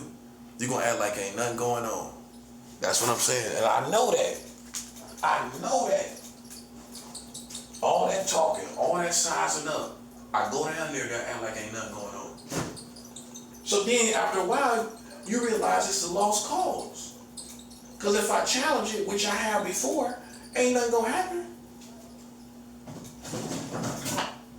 Think about it. That's the thing about a lame. A lame have you talking all the time. That part. Because they ain't gonna challenge nothing. They ain't gonna take a challenge. They not. So you gonna wind up doing all this politicking, and that's all they wanna do. Lame niggas wanna politic and talking, and talk. And that's how you know, because that's what you wind up doing, and that's all you wind up doing. Make sense? Man, yeah, if they was real, it would have been, man, we would have been had that conversation. You know what I'm saying? You got me sized up with these lanes, bro. It's like, psh, I call it how I see it, man. It's all about principles. It's not about being the realest person alive. It's all about principles. And ain't no man, even with understanding that somebody could do something to you, you still gotta stand your ground as a man and say what you gotta say. You're supposed to. Because people will play it like, oh, man, this dude talking tough. I ain't talking tough. I'm talking like I'm supposed to. Now, if you was real, you would know that. I'm talking like I'm supposed to. I ain't letting no lame niggas be all in the atmosphere like they me. It's me and you, and it's not. That's not you. You a lame. You know, you out on the block. You know, you trying to be like a teenager. You on the block like a teenager. You that type of person. I'm in the house like a OG. I'm in the house like an OG, bruh. And you don't want me to come out there. Because you don't. The OG gonna tell you that. You don't want me to come out there, buddy. You don't. That's why, I have to regulate. I have to, man, because, once you get to a certain place in life, you can't let somebody ain't got no juice. You know this person ain't got no juice. You know this person ain't done no felonies. They ain't got no heart. And they think that's you.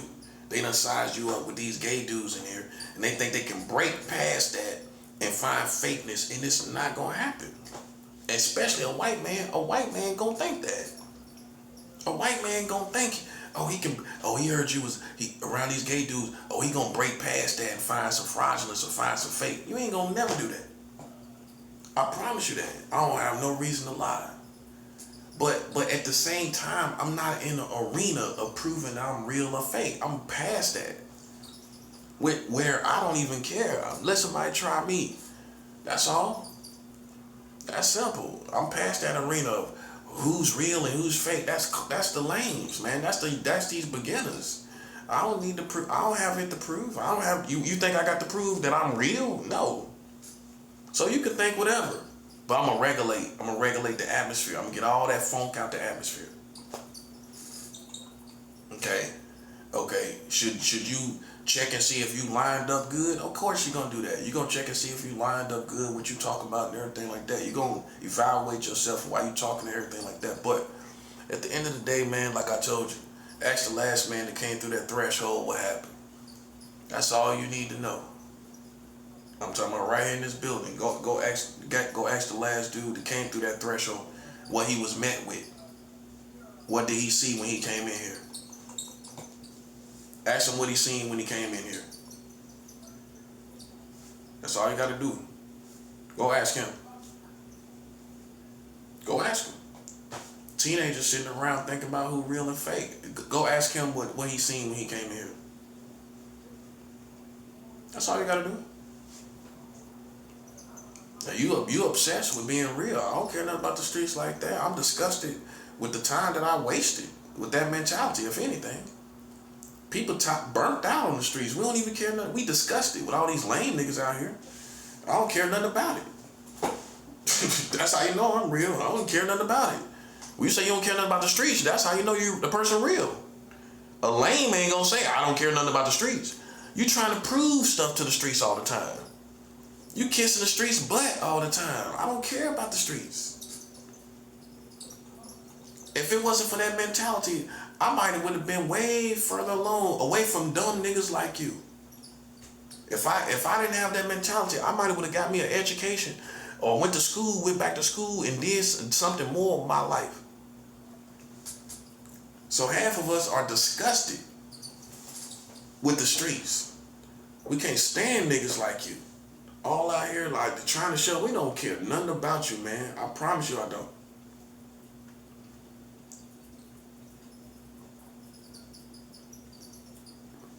You can look at these people and tell they ain't gonna grow up. They ain't gonna ever grow up. We already grew up. These dudes ain't gonna ever grow up. They gonna be out here posted up on a Saturday morning like teenagers. Who do that? Who does that? What grown man does that? Go outside. They outside the window right now. He don't think I know. Outside the window and stuff, lame niggas. Like what grown man gonna be outside? What time is it? Let's see what time it is. What grown man gonna be outside 11 o'clock in the morning talking loud outside of a window? Ain't them lame niggas, man. Ain't no way. A G ain't even got out the bed yet. A G ain't even got out the bed. That's all I'm saying, man. Listen, man, that's what I'm saying. That's how you know them niggas lame. You could tell. It's telltale signs, you know. I don't know no real nigga gonna be outside, sitting outside right now. Early in the morning on a Saturday morning. Come on, bro. Please, bro.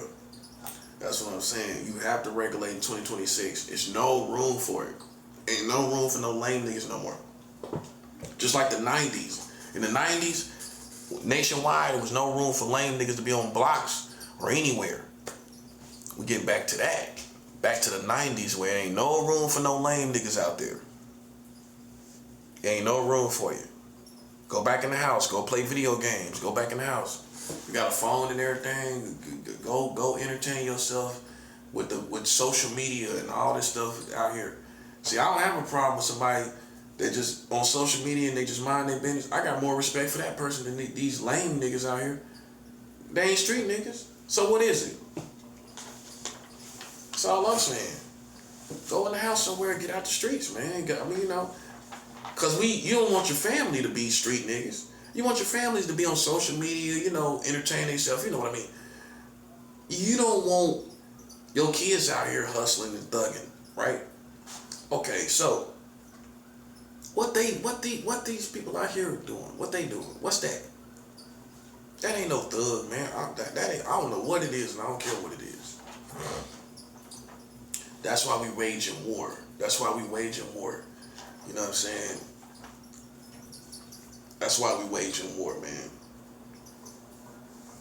You know what I'm saying? I don't like it's been over. Like it's been way over cause they lame niggas from day one. It ain't never been me and you ain't never been a one-on-one situation in your pathetic life. Okay? You never. You're clout chasing. You waking up to me like Christmas morning every day cause I got shine and I got rank. And you waking up to me like Christmas morning. I'm not your homie. I'm not your friend. I'm not somebody to wake up to like Christmas morning. That's exactly what it is. Yeah, you waking up to me like I'm some Christmas toy every day. You a lame nigga, man. You know what I'm saying? Stay out my way. People like you, I can't stand them. Stay out my way. I'm coming through. I'm coming out there. Come get my money, get my food. I don't want to know you. I don't want to see you. I tell you just like that. I don't know what you expect. I don't know what more you expect. Cause a nigga like you gotta bow down to a nigga like me. You got to. You can't see eye to eye with me. You can't. I done took too many chances. I got too much heart to do all the things that I do. Right? So I got too much heart. I done went to LA, I went to California, I done went to all these places. It takes heart to do that. I make it look easy, right? It takes heart to do that. When half of these New Yorkers, you ain't gonna do it. You ain't gonna go to California. No.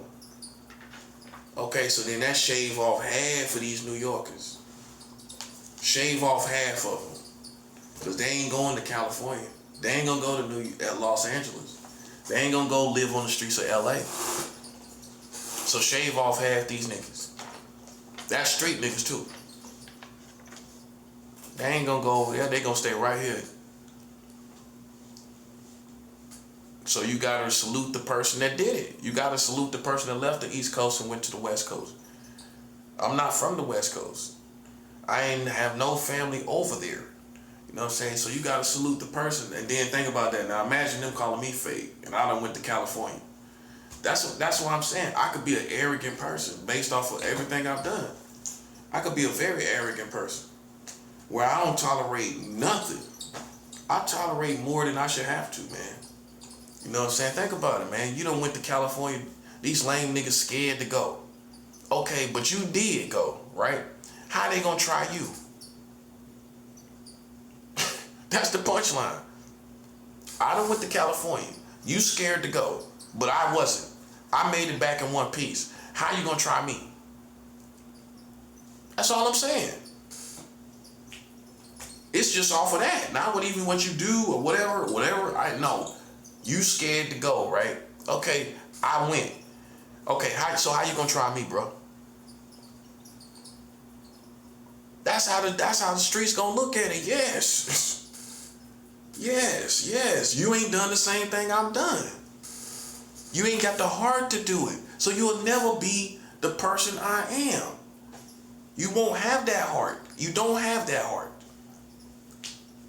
You don't have the heart to do that. So then imagine me comparing myself to you. When we know you ain't gonna go to Los Angeles in your right mind. You ain't gonna go to Los Angeles, are you? That's all, bro. That's all I'm saying. That's all I'm saying. See, when you a big dog indeed, right? You can't beat me in a fist fight. You gotta beat what I've done. You can't beat me throwing shots at me. You gotta beat me at what I've done, which means you gotta go out there and you gotta go get it for yourself. You gotta go get your respect. You gotta go to these places that I'm talking about. That's for the police too. I don't let no police disrespect me.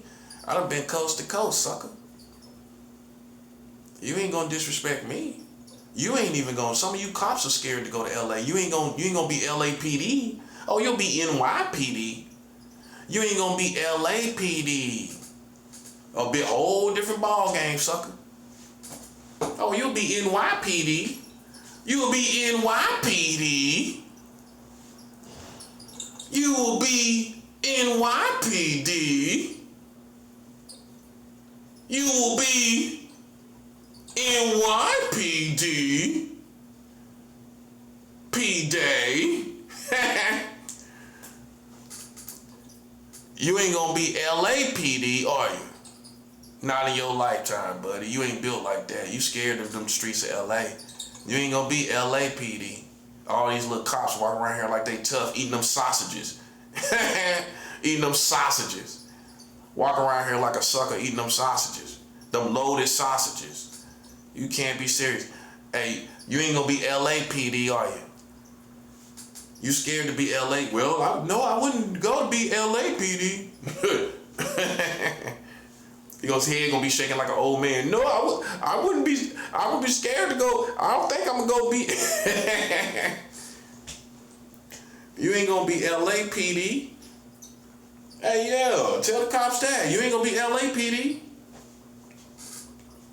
Oh, yeah, you can be here in front. You be fronting and everything here. Lower Manhattan and all of that, getting them loaded sausages. That's all they be doing, eating around here. Going to these bodegas, getting hair rolls. That's all you see them doing, eating around here. Yeah, that part. That's all you see them doing, don't you? And if they ain't eating, they near the bodega, ain't they? Or they coming out one. That's all they doing around here. All you're doing is eating. Can't be serious. That's all they do. Go to LA. Go beat LAPD. You ain't gonna do that, are you? No, you're not. You're not, buddy. You're not. Yeah, you ain't gonna be no LAPD. You know way better, don't you? Well, it's gangbangers over there. Real gangbangers. That's right. That's right, buddy. That's right.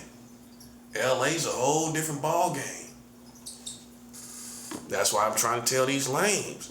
You ain't gonna sit up and disrespect me, and you ain't go to the West Coast. It's all about having that heart.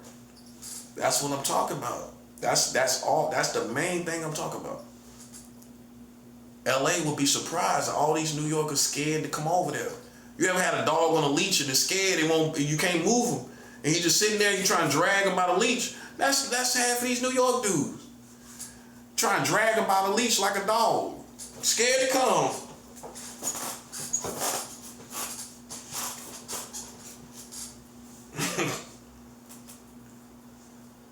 So how you gonna disrespect the person that went out there to LA on his own? I went from Brooklyn to Los Angeles. I went straight from Brooklyn straight to LA. Huh? Come on, man. You ain't built like that, bro. That's what I'm saying. Don't ever tell me about my lane. That's my lane right there. From Brooklyn to LA. That's mine. That's my lane. And if you won't do it, listen, buddy, I'm not going to play patty cake games with you. Now you see what I'm saying. You know what I'm saying? You ain't let no lame nigga try you. And you know them niggas ain't going to go to LA. You know what I'm saying? You ain't going to do it. So imagine me sitting up and tolerating these lame niggas. You know what I'm saying? That's what I'm saying. That's what it is for me. I lack patience. I lack tolerance. I have no tolerance. I cannot tolerate it. Because I'm pretty sure you won't go to California. I'm pretty sure you won't even go over there to see what it is. You won't even go over there to see what it is. I'm pretty sure about that. Now, I don't get more respect for you than you. And I went to see what it was. I don't. I think I do. I think I do get more respect than you. I think I do. That's the perk of going from coast to coast. Listen, I'm gonna get more respect than any locals. Anybody that's local, you ain't never moved around, I'm gonna get more respect than you. You in one city. Ain't no way New York can embody the respect of a nationwide person. Nationwide speaks for itself.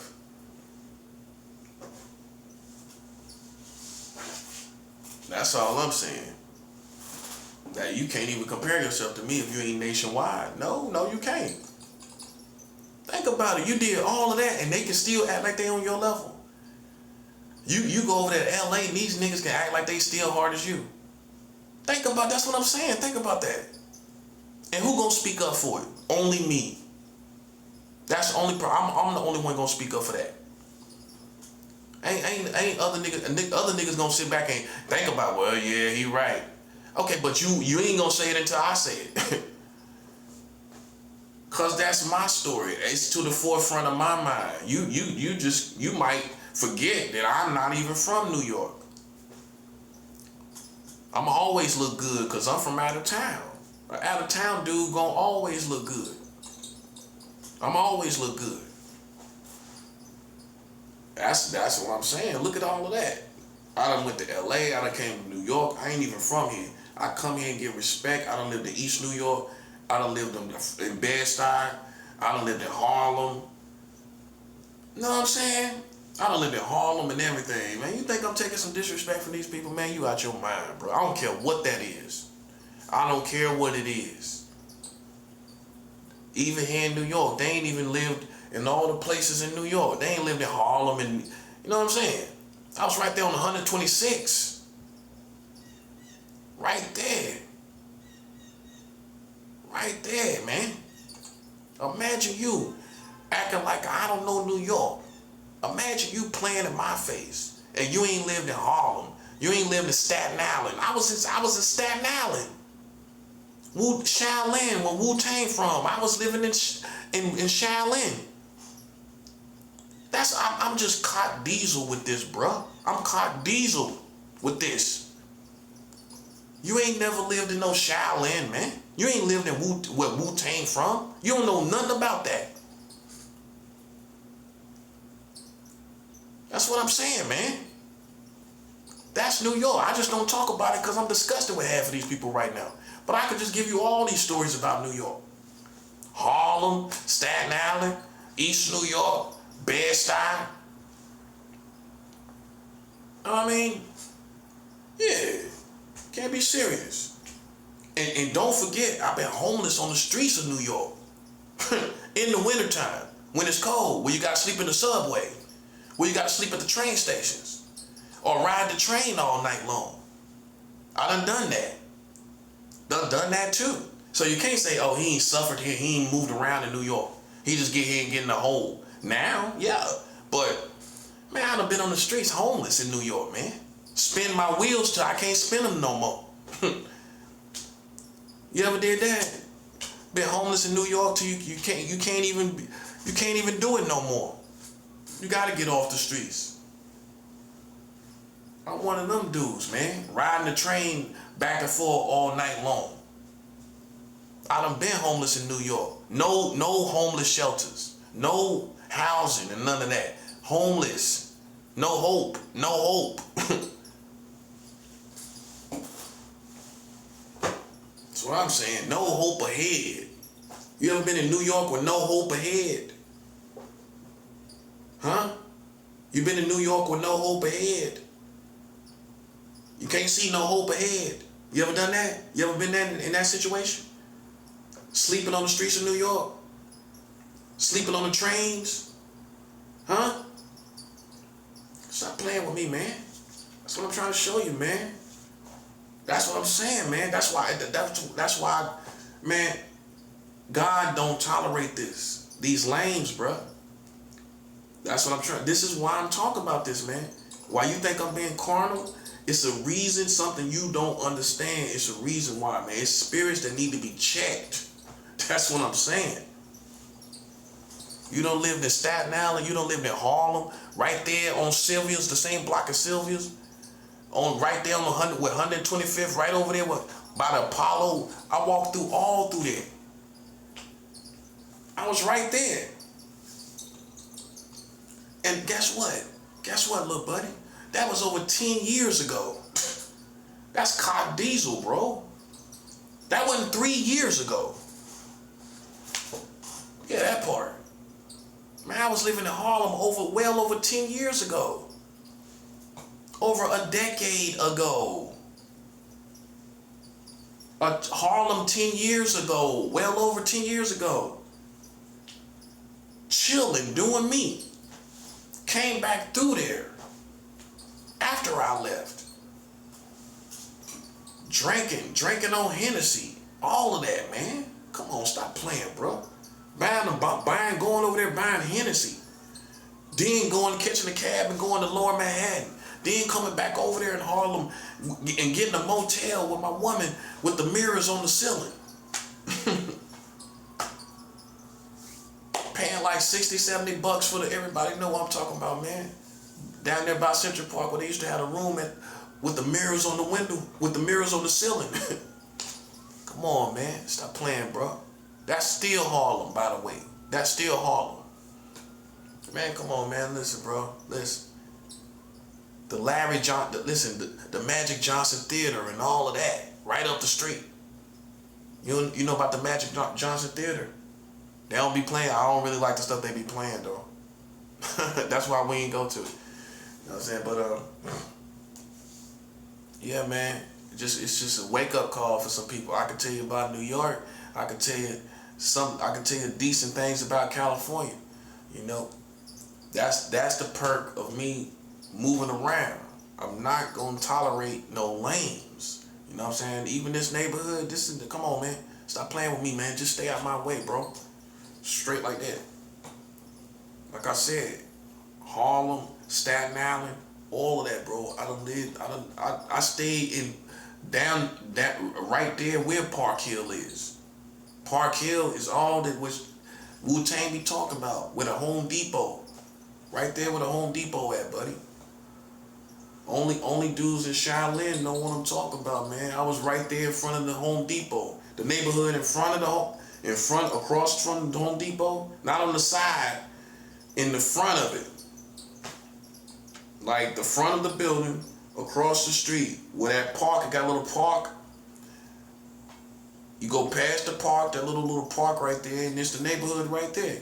You go across that park, that neighborhood, you got the little pizza shop, you got the little gas station and all of that. Then you got the bridge. You got the bridges, you go past the little bridge pass over, you catch the bus to Brooklyn. You can catch the bus to Brooklyn over there. Don't forget nothing, man. You got the 2 gas stations over there, you know what I'm saying? You got the pizza shop, the nice pizza shop. You got 2 gas stations over there, and you got the bridge, you got the little bridge. You gotta walk past the bridge. You go on the other street, that's where you can catch the bus to Brooklyn. Yeah, man, I know what I'm talking about, bro. Now, that's memory, right? Which means if I was over there now, I know exactly where I'm at. I'll never lose my sense of awareness of where I'm at. You know what I'm saying? That's how you know I'm in my right mind, man. I'm just a real nigga, that's all. You know what I'm saying? I'm in my right mind. I just showed you. I can show you, like, you lose your mind, how you ain't gonna have no sense of direction or nothing. That's the first thing you're gonna lose. Most likely, I would think. You know what I'm saying? We get a little confused and we start drifting with imagine somebody that lost their mind, you know what I'm saying? They ain't got no sense of direction. I just showed you all about Shaolin right there. You got the Home Depot, that neighborhood, cross street, got a little park over there. And once you when you go past the park, behind the park, that whole neighborhood, that's where I stayed at. Not in the shelter. I was living with somebody over there. So when I was in Staten Island, I didn't stay in no shelter. Okay? Okay, so man, you know, it's a lot of corny people, man, that you stepped on somebody that been all through New York. You know what I'm saying? That's different. That's different to me. That's different to me. When half of y'all ain't never lived in Staten Island, you don't know what it's like catching them ferries and all of that. I know all about that. Catching the ferries to go to the city, catching the ferries to get back to Staten Island. Then you go up the hill to catch the bus. Then it take you on out to the Staten Island. You know what I'm saying? You know what I'm saying? They don't know nothing about that. You know what I'm saying? You don't know nothing about Staten Island. That's all I'm saying. So how you gonna tell me like I ain't lived here in New York? You can't put that fake pressure on me, bro. You know what I'm saying? That's what I'm saying. I could play it like that too. I could play it because I lived it. I've been here. I could play it like that too. I could play the New York card too. Where I've lived in places you ain't lived. Staten Island, you ain't lived there. You don't know nothing about it. You don't know nothing about it at all. You don't know nothing about it. You wouldn't know where you was at. I would. So you telling me listen, I would know, I would have a sense of direction to everything. Would you? No, you would not. You wouldn't have no sense of direction. Man, come on, stop playing with me, bro. That's all I'm saying, man. It comes a time where it's not even about you tired or tired of it. It's a lack of tolerance for suckers, man. You done been through all them places. You done been through Staten Island, East New York. You over here, but you ain't lived in East New York, New Lots Avenue. Over there with a barber shop at and everything. Huh? Library in the cemetery right across the street. Linden Boulevard. You know what I'm saying? Come on.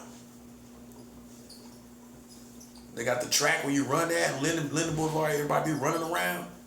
I know all about that, man. Linden Boulevard, they got the little field, everybody running around the track and everything, working out. I used to do that too. Chill in that little area over there. That's what I'm saying, bro. You can't even tell me about that. I lived in East New York. I had no problems. I walked through there just like I walked through here. You know what I'm saying? Barbershop, everything over there on New Lots Avenue. You take the train all the way to the back. That's East New York. Take that one train all the way to the back, man. Stop playing, bro. Stop playing with me, man. That's all I'm saying. I'm over there drinking gin, getting pizza, eating pizza. I got a friend from another part of Brooklyn, Bed-Stuy. She's sending me money for me to have a big old pizza, an extra large pizza. I'm eating that, watching the Super Bowl over there in East New York, drinking gin and eating pizza over there in East New York. That's all I'm saying.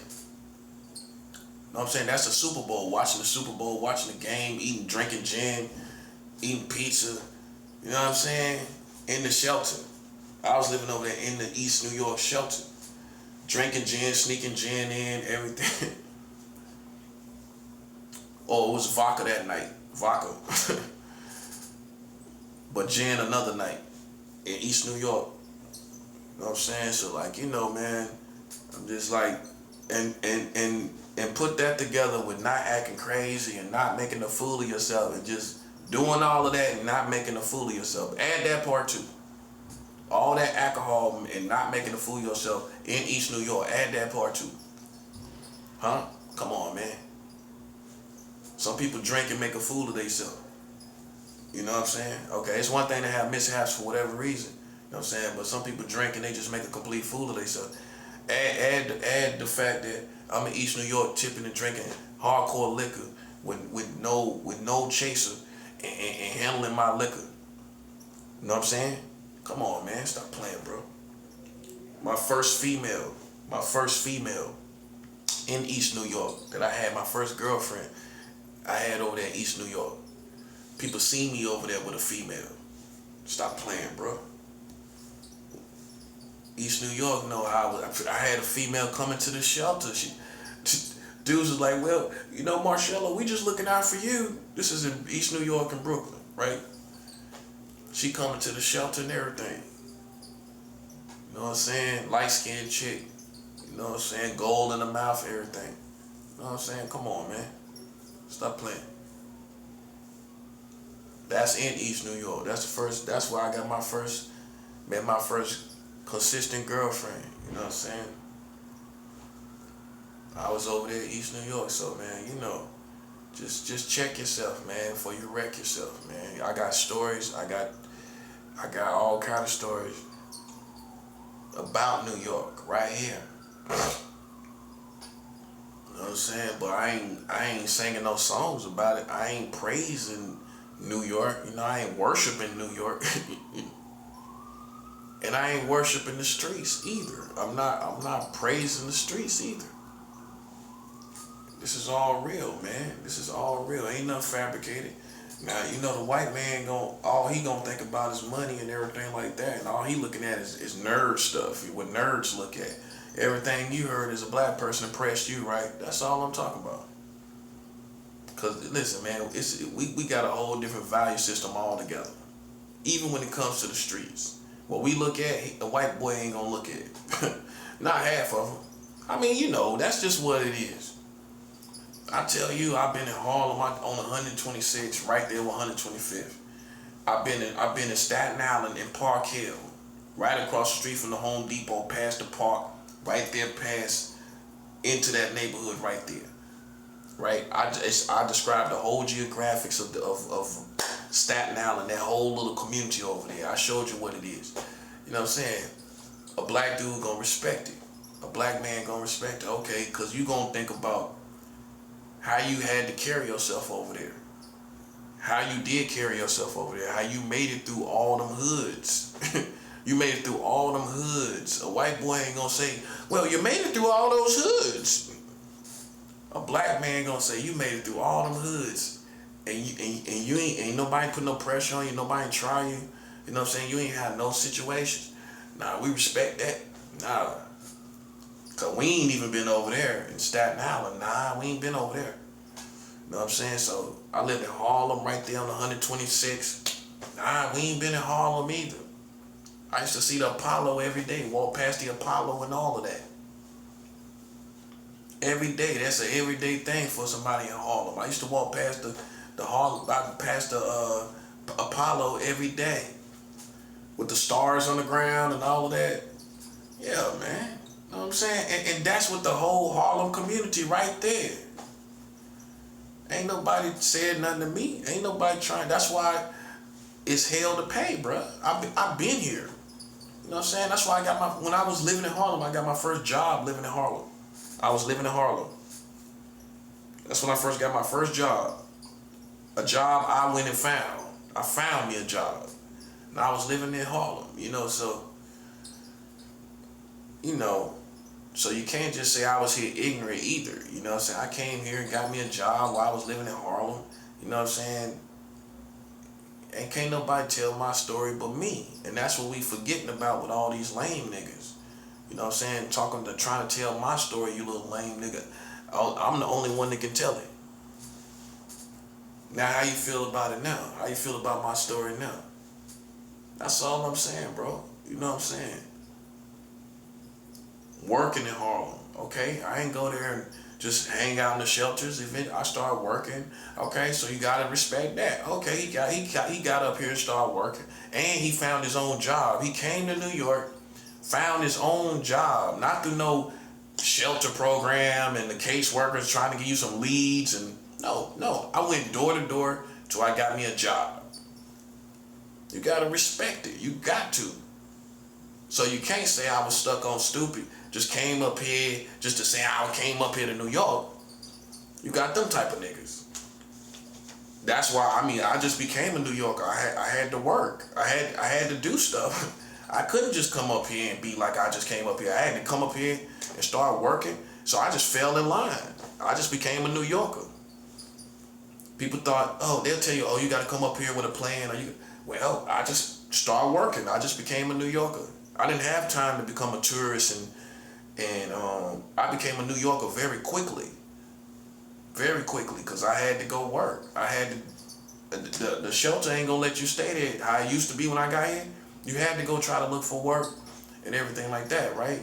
So I couldn't, especially when I was in that shelter in Harlem, you couldn't even be there if you ain't find a job in a certain amount of time.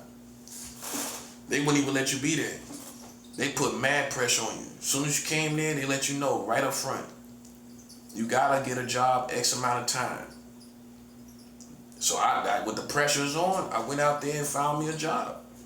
See, I had that success. I know what that feel like. You know what I'm saying? They put that pressure on you. Okay, I went out there and got me a job. On my own, not me and another homie filling out applications. Some people rock like that, and that's okay, but I didn't do that. You know what I'm saying? I rocked by myself. I went out there, I walked downtown from uptown looking for a job till I got me a job.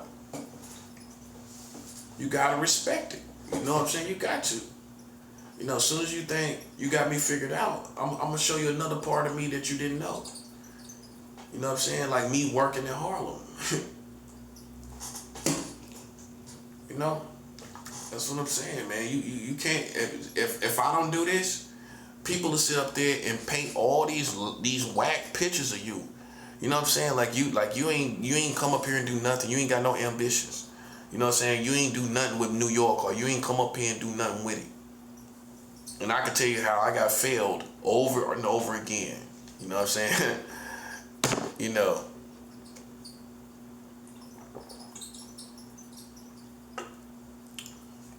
So you put yourself in that situation playing with somebody that moved around like I did in Harlem and everywhere else I went. Everywhere in New York, you playing with somebody that lived here in New York. That's you gotta love it or like it or hate it or whatever. You know, love it or like it, hate it or whatever. You know what I'm saying? It's what it is. I know all about living here. I know all about the people, the vibe here, and everything. You know what I'm saying? Having good nights here, working, everything, making money, treating myself on my birthday. I know all about that. I done had birthdays here in New York, everything. You know what I'm saying? You can't let people try you like that's the suckers. That's what I'm trying to show you. You know, have birthdays here, everything. Enjoyed your birthday, ate good, all of that. Nothing went wrong, all of that stuff, man. Just a good birthday in New York, sunny day, all that kind of stuff. Yeah. That's why I can come back up here and move around. Now you see why. I done lived everywhere. Lived in Harlem, Staten Island, East New York. You know, Manhattan, Lower Manhattan, the city. I walked around all that, Lafayette and all that. Park Avenue, how pretty it is all around, up and down Park Avenue and all of that, man. I used to like to walk up and down Park Avenue. You know what I'm saying? I like the pretty little places in Lower Manhattan. You know what I'm saying? All them, I used to do that too. You know what I'm saying? I'm one of them dudes. I be walking around everywhere. I ain't care. I ain't have no sense of color. Like, when it's just white people over here, whatever. I ain't think nothing about that. Lower Manhattan. I was walking around all around there. You know what I'm saying? And you know, so it's just for people that I know about Port Authority, that whole neighborhood over here. I've been homeless over there. Port Authority, all over that whole strip. You got all those tourists, they got money. You ask them for something to eat, they'll look out for you. I done been one of them dudes. Once I got to New York, I fell in a hard situation where I stopped going to the shelter because the shelter was, somebody got killed in the shelter. Somebody got murdered in the shelter that I was at. So that's when I stopped going to the shelter. That's why people stopped going. Like, once somebody got murdered in the shelter, that was it for me. I stopped going to the shelter. So for people saying, well, why you ain't go to the shelter? Because once, and the thing about it, I had just got in town. I was well known too at that time because as soon as I came out on the block, as soon as I got in town from the South, I already knew a lot of people. So this one person came up to me and was like, yo, this dude got killed in the shelter. I'm like, oh, for real? Like, he got killed up in the shelter? He was like, you knew the dude. I was like, really? He was like, yeah, you knew him. You know what I'm saying? He was like the cigarette dude, because that's when I used to smoke cigarettes or whatever. So, I don't know if it was just one, I think it's just one dude I keep thinking about every time I think about it, but I couldn't place the dude. You know, but everybody, the dudes that was outside the shelter say I knew the dude and everything. That's just how well known I was at that time. And like I like to say, even in Lower Manhattan, I was so well known. When I came in town, the first day I came back, somebody was just riding down the street on a bike. Hey, Marcello, just waving at me. That's when I was super popular. I just knew people. You know what I'm saying? I come into town, I can go straight to somebody's house and chill out. I got like that. I come straight to town, Go to somebody's house. Boom. Not the shelter. Go to somebody's house as soon as I get in town.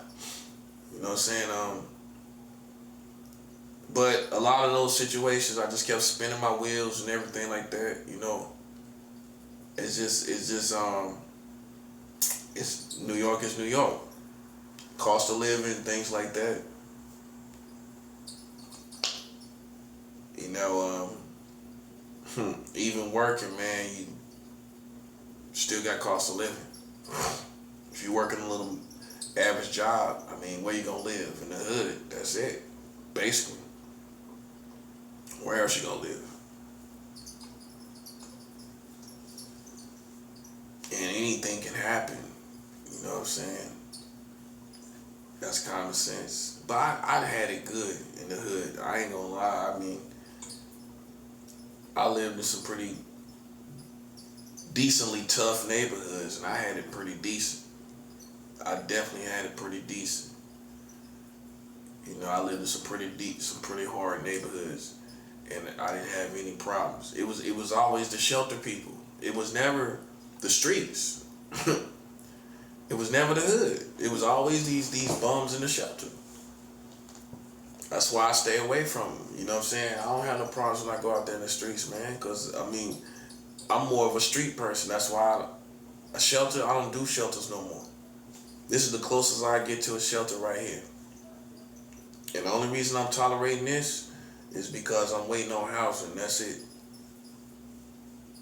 Somebody done bust through my door and everything. You know what I'm saying? This is why I don't do shelters. Like I said, somebody got killed in a shelter. From that point, I don't go to shelters no more. Everything changed. That was about that was 2016. So that's 10 years ago. I ain't seriously been in the shelter on my own will for like 10 years. Because after 2016, that's when everything changed in the streets. I mean, in the shelter. The good times was gone. The best times was 2012, 2013, and 2014. After 2015, 16, 17, it got strange. All that stuff got strange. But 2012, man, the shelter was nice, man. It was nice. It was nice here in New York. When I first came here in 2012 and 2013, those are two best years that I had here in New York, man. That was, mind you, working. Can't say I was just chilling. I was working, but I enjoyed my little job, you know. Everyday New Yorkers, they wasn't shelter people. I was working with everyday New Yorkers, everything. They didn't know I was in the shelter. You know, white women, black women, Asian women, all at one job. Black, white, Asian, all at one job, man. They like me too. The women always like me. You know what I'm saying? Yeah. The women like me. They was cool. You know what I'm saying? I think because I be so dedicated on my job, and I don't really be focused on nobody else. And I think people admire that focus. I just be focused. You know what I'm saying? I don't really play the games, the politics that other people play. And I think that's attractive when you just a person that's just focused on their job. So they would like, so I used to work at a steakhouse. So it was two chefs, two female chefs, right? They was always cooking stuff, right? So they like cooked me some brownie strips one time, like a whole nice plate of brownie strips. Like strips of brownies. So good, man. Because they seen I was working hard, so, you know, that was on the clock while I was eating. I was working while I was eating, you know.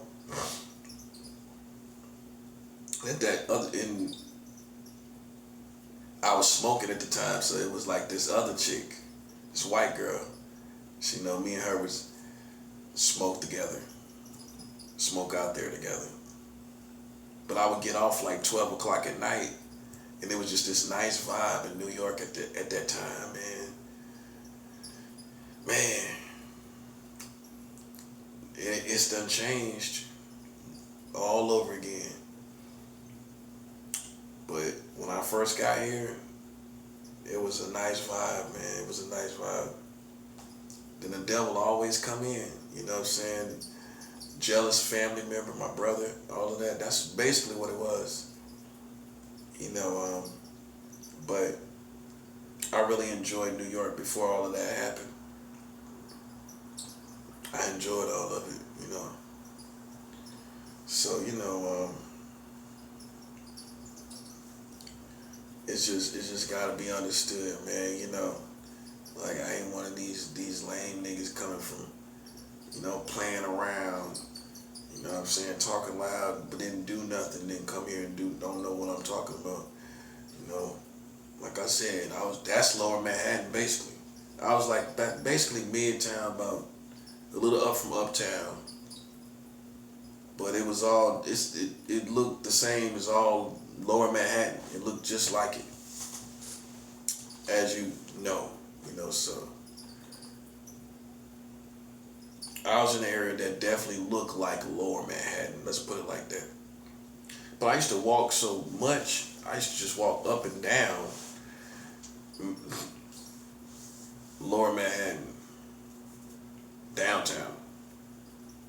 I used just to walk around downtown because it's so pretty to look, you know, scenery and everything. Really what people see on TV is downtown. That's all people see on TV when they make all these movies. Usually the movies we seen back in the day was downtown. That was all downtown. So that's what if you're a tourist, that's the first thing you need to see to feel like you've been to New York, is downtown.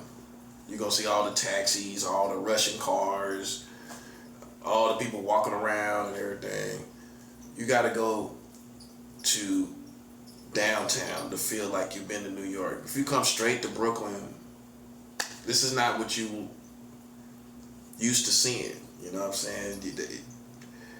You need to see downtown. You know what I'm saying?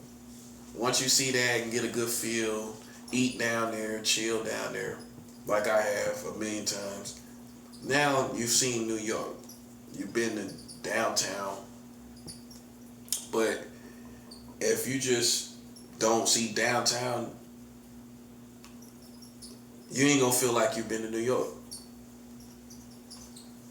Once you see all of that, now you're gonna say, oh, okay, this is what I seen on TV. This is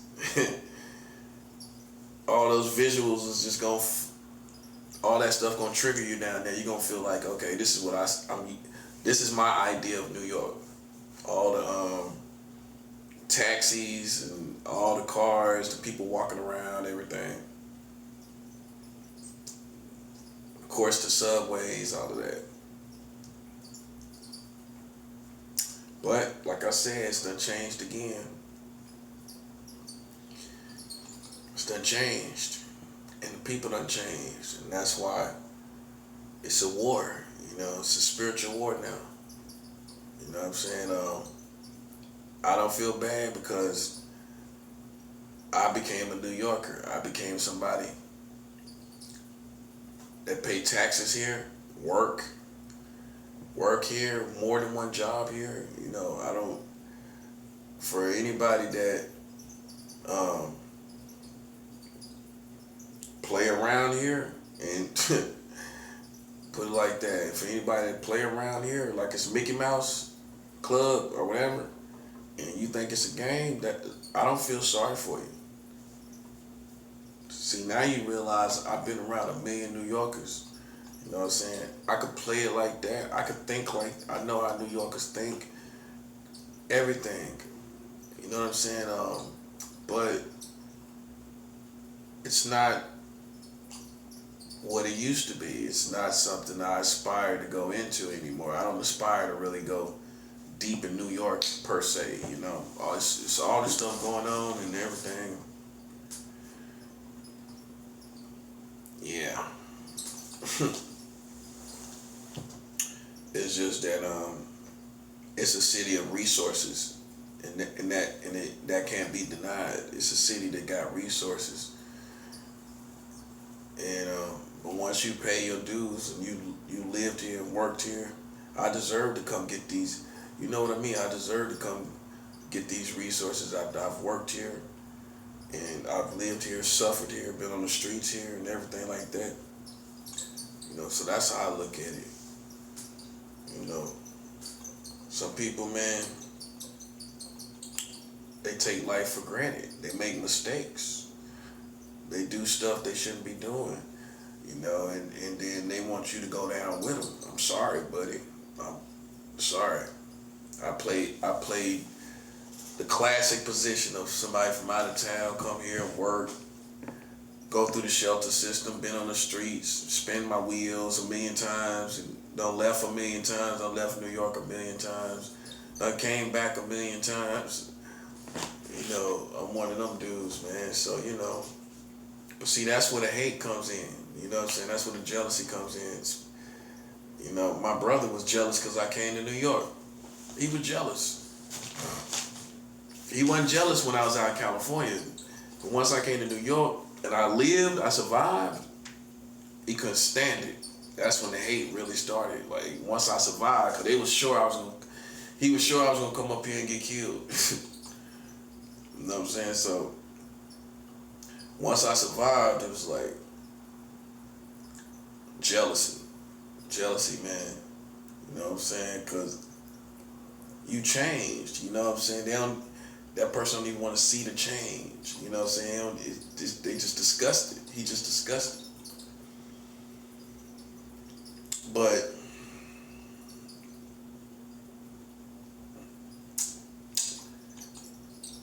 can I tell you in one sentence what it all is and why people spin their wheels in a city like this? I can't really tell you.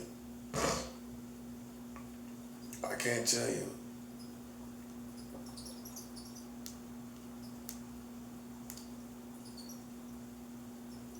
I can't tell you, man. But many of us come here and spin our wheels, man. And if you were fortunate, you got to experience New York before all this stuff happened. Before all the gang stalking and all the clowns. You know what I'm saying? You got to experience New York before all of this happened. I remember what it was like. The $1 pizza before they put all the taxes on it. Just take $1, just a couple dollars. I know all about that, man. But see, these are the clowns that came here. And see, they're infatuated with it. That's what it is. They trying to show off for New York. I already lived here. I've already experienced it. Yeah, man. So, I don't have any, like I said, I don't have any compassion for people that want to be tough and want to be bad, or all this little funny stuff. Like, I don't have no compassion. It should stayed out the way. It should stayed out the way. I don't have no compassion. Because how I see it, that's just like a little genre of high school kids. They like high school kids to me. Just how they think. You know what I'm saying? I watch these people over and over again. So that's not, and I've lived in New York over and over again. So I'm a good judge of character. You know what I'm saying? I'm a very good judge of character. And to me, those secret society people, witchcraft people, they act like a whole bunch of kids.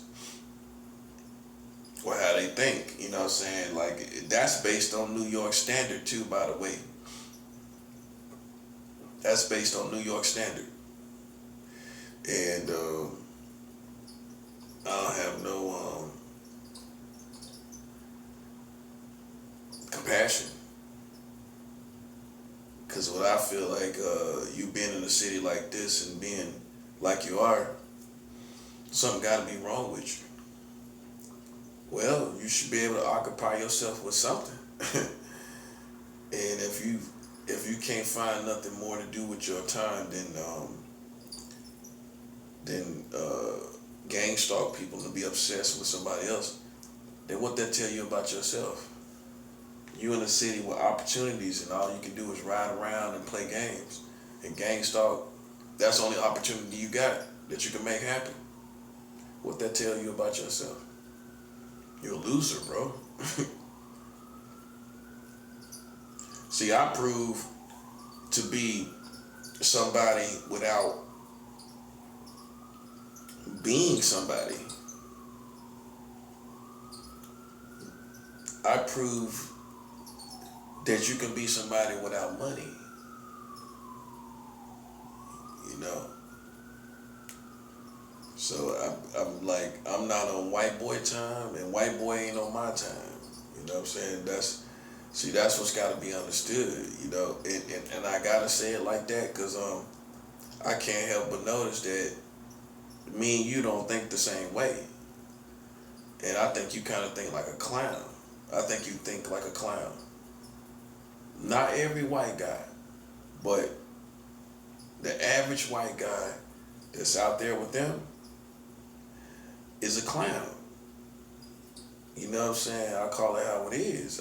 I'm not saying that because I'm butthurt or whatever. Me and you don't think the same. You're not as cool as you think you are. You know what I'm saying? With all that you're doing, you know, you messed up the country. You messed up your country. And I'm not going to take the blame with you. Okay, you messed up your country.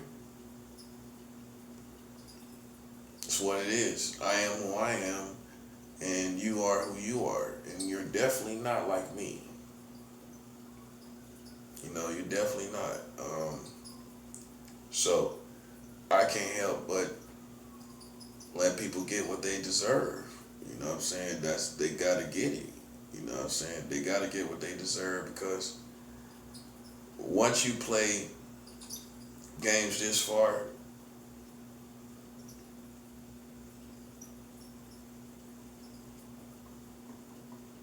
you know, you get what you deserve.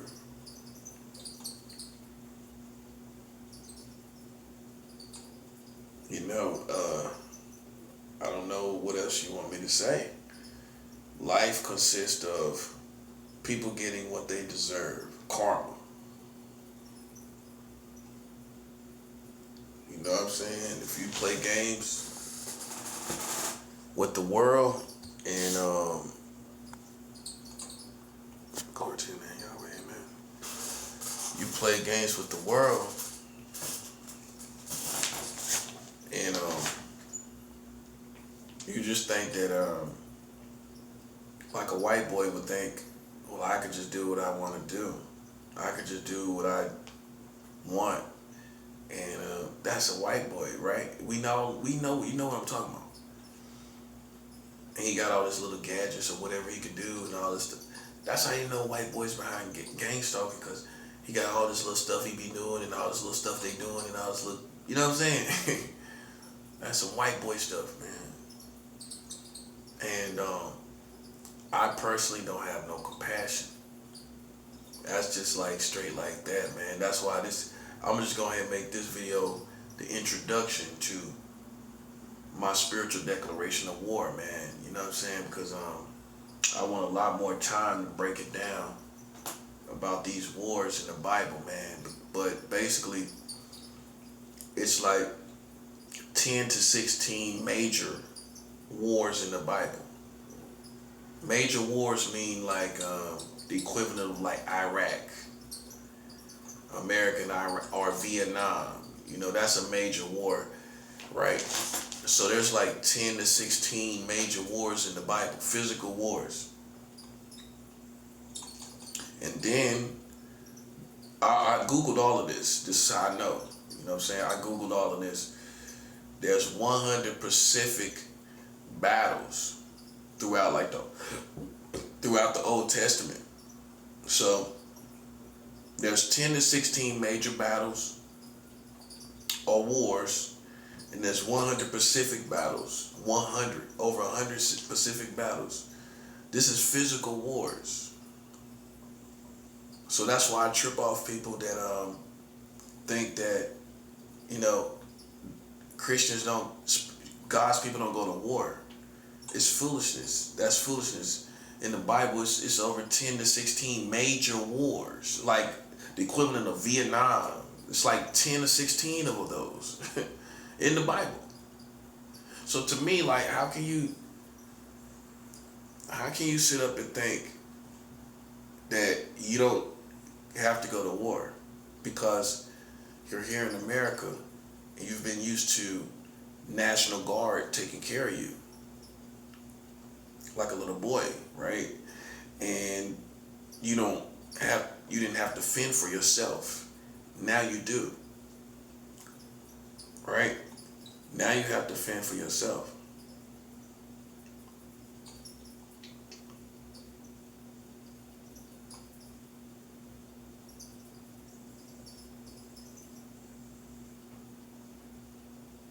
You gotta fend for yourself. You know what I'm saying? And so I mean, people put me in this situation on purpose. It's stupid because I'm a very dangerous man. I really am. And for anybody that laughs at that, it's got to be a retarded person because everybody named Mama know that I played this spiritual position and all of this stuff is happening to you as a result of it. Everybody named Mama anticipating my next move. But they ain't doing nothing to help me. You know what I'm saying? And that's what I got a problem with. Okay, you anticipate my next move, but you ain't helping me. That's what I got a problem with. Okay, if you ain't got no bread, you ain't got no. That's right. That's right. That's right. You ain't got no bread. You know what I'm saying? You ain't got no bread. You ain't. And you ain't got no physical, no edible bread, no money or no edible bread, no bread or no edible bread. What do we got to talk about? You're not assisting me. I need bread and edible bread, period. And if people out here don't equate to that conversation, once again, that's white boy stuff. That superhero stuff, that's what white boys is on. See, I know how these little secret societies are. They think they superheroes. The only thing funny about, the only problem with that is a black man don't care about being no superhero. Cause you know why? Cause in our community, we're not considered heroes. We don't grow, neither do we aspire to be heroes. Not really. I never thought about being a hero. You lean more towards being a villain. You grew up on hip hop. That's you lean more towards being a villain, and that's the truth. We lean more towards being a villain than a hero. You know what I'm saying? And the little white boys, they grow up trying to be heroes. We grow up aspiring to be villains. Basically. So when you grow up and these people put you in a situation because they see your strengths as an African man, I'm gonna be endowed in many ways. I'm endowed mentally and physically. I'm gonna always be endowed as an African man, and with that endowment, white people always gonna marvel at your endowment as an African. That's facts. Okay, you're just marveling at my endowment, but you're not assisting me as you should. You're just gawking at the endowment. That's basically it. My spiritual endowment, that too. I mean, more than anything, it's my spiritual endowment that you're looking at right now. We always gonna be endowed as Africans. And some of us are endowed in different areas. Like me, I'm endowed as an African spiritually. I got spiritual endowment, intellectual endowment, right? And that's what you're gawking at. That's what they gawking at. You know what I'm saying? That's basically what it is.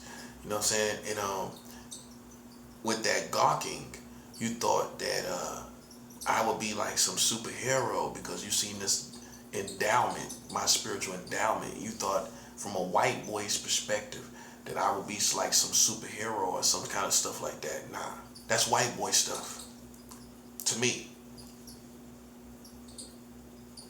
How I'm gonna look at it is me as a black man. You need to, first of all, they should have came and talked to me face to face. You know what I'm saying? Like a real man. You know what I'm saying? Mind you, I'm somebody that came here to New York and lived here, worked here. You know what I'm saying? So you gotta respect it. I worked at Ready, Willing, and Able. See, only New Yorkers know what that is. Ready, Willing, and Able, what you put on the blues and all of that. I did that.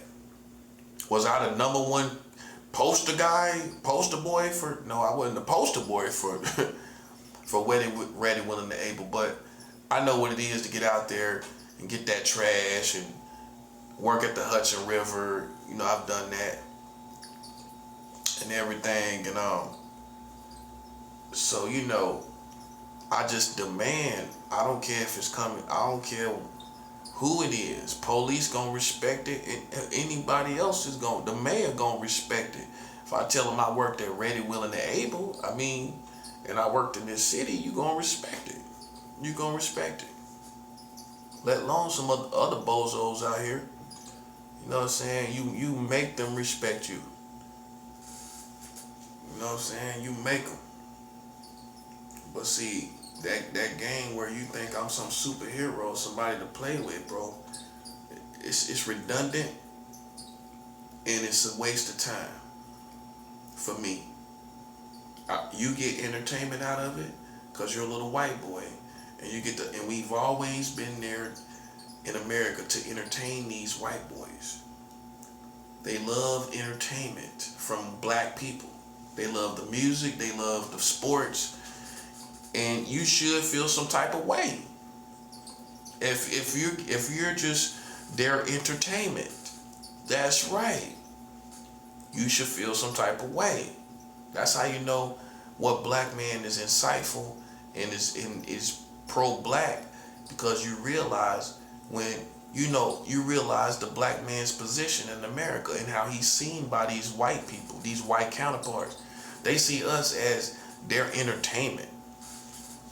You know what I'm saying? So imagine me feeding into that narrative. Imagine me feeding into that logic. Like I'm your it's no different. It's the same thing that it's been. You know, like we their entertainment or whatever. And I'm gonna entertain you or something. And it backfired. Now your whole country tore up and ain't nobody gonna touch me, ain't nobody gonna do nothing to me. I'm gonna walk through these people and I'm gonna continue to live like I've been living, minding my business and taking care of my business, both of it. Okay? You gonna understand how corny you are in this situation. Ain't no way in the world I'm gonna let you walk out of this looking cool, lame as you've been this whole time.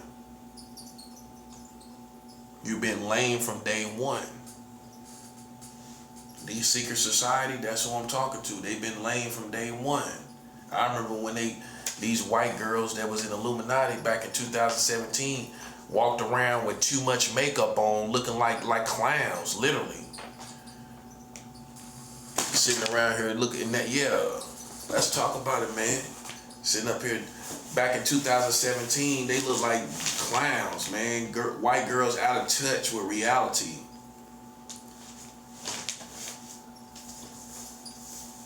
Yeah, then they start hanging out. I mean, that's why I kind of blame, the black community got to take their part. You know what I'm saying? You let them people come out here and think they was cool because they paid you. That's why.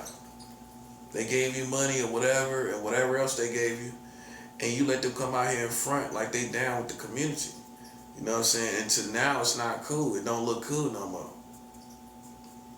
And you can say for whatever reason you did it, but the bottom line is none of it was justified, and now it's a mess. It's beyond a mess. That's an understatement. It's a tragedy. It's a tragedy because they ain't getting America back. It's over. It's absolutely over.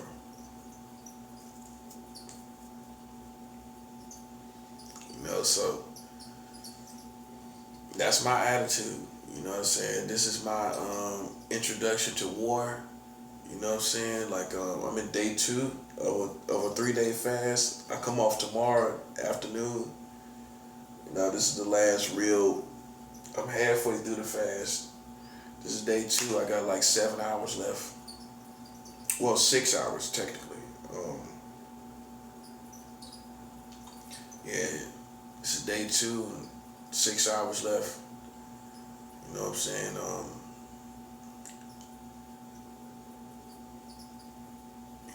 I'm just striving through it all. You know what I'm saying? In this spiritual warfare. And tomorrow will be 3 days. I done fasted 40 days since I've been here in Brooklyn. No lie. 40 days. Today will be 41 days. Glory to Yahweh, glory to Jesus, glory to the Holy Ghost, It's just not a game. It's not, that's 40 days already, since I've been here.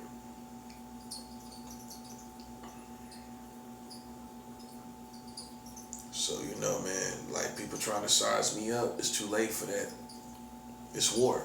It's not like, at this point, I'm not even asking for my money. I'm not even asking for money for justice. I'm not even doing that. It's just war. It's just war. Because I look at the economy, I figure these people ain't gonna have my money anyway. I mean, so why let them Jedi mind trick you and play you like they gonna do something they ain't gonna do? And then they dragging you along and you're anticipating something that's not gonna happen. You're anticipating something that's not gonna happen. So that's why you don't hear me asking about no money no more. That's why you don't hear me talk about it, because as bad as it's getting out here, I know they broke. I know they going, I'm talking about the people that actually owe me the money. That's what I'm talking about. I know they broke. I mean, yeah, come on. Broke, struggling. Out here yelling on phones right now trying to get money. You know what I'm saying? Raving on phones trying to get money. Out here yelling all around trying to get money. You know what I'm saying? So, man, I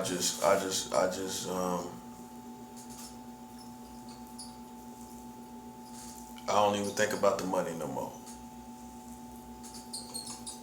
Nope. I don't practice insanity. Insanity is doing the same thing, expecting different results. You keep asking about money, you ain't getting no different results. I ain't asking about it no more.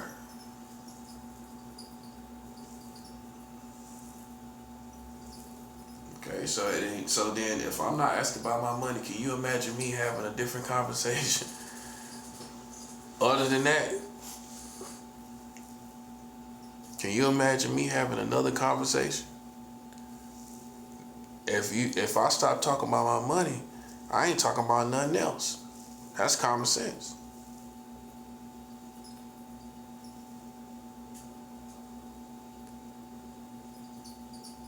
I ain't asking about nothing else. I don't want to talk about nothing else. Think about it. What should I want to talk about when you ain't getting no money? What should I want to talk about? See, that's white boy stuff. That's what I'm trying to tell you. Anything they would talk about that they think you should talk about and they ain't getting you no money, that's white boy stuff.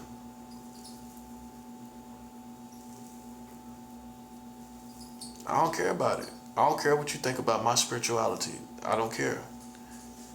You ain't putting no money. You ain't doing nothing with no money about it. So then I don't care.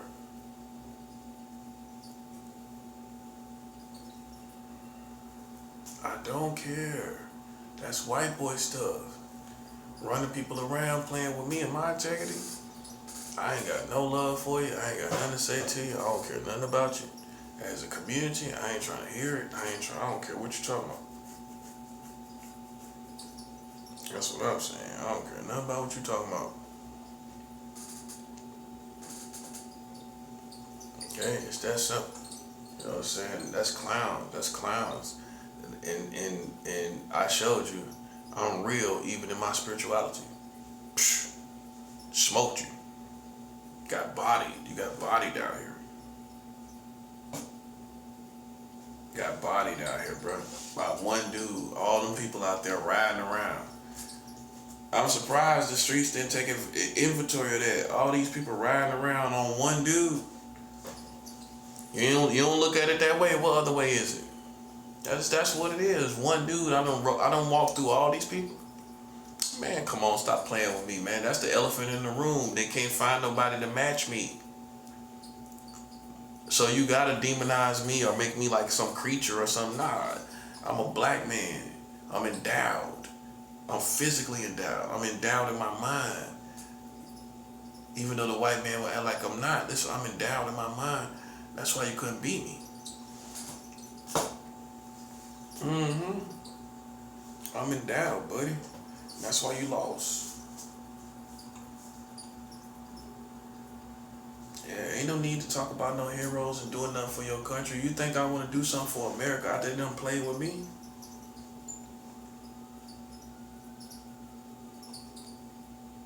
No.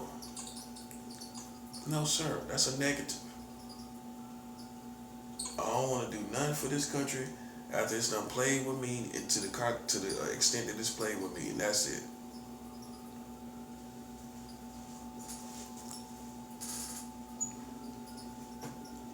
And whatever comes with it, comes with it. Everybody anticipate my next move, and I'm with it. I'm gonna do what I gotta do. I got money right now. You know what I'm saying? I could go get groceries and order food right now if I wanted to. I could eat pizza. I could do whatever I wanted to do right now if I wanted to. I got plenty of money right now. I could do whatever I wanted to do as far as eating and enjoying myself. No, I don't want to do that. I want to take care of my business. With these people that think they can play with me for free and think it's a game. I'm so focused. That's all I'm focused on.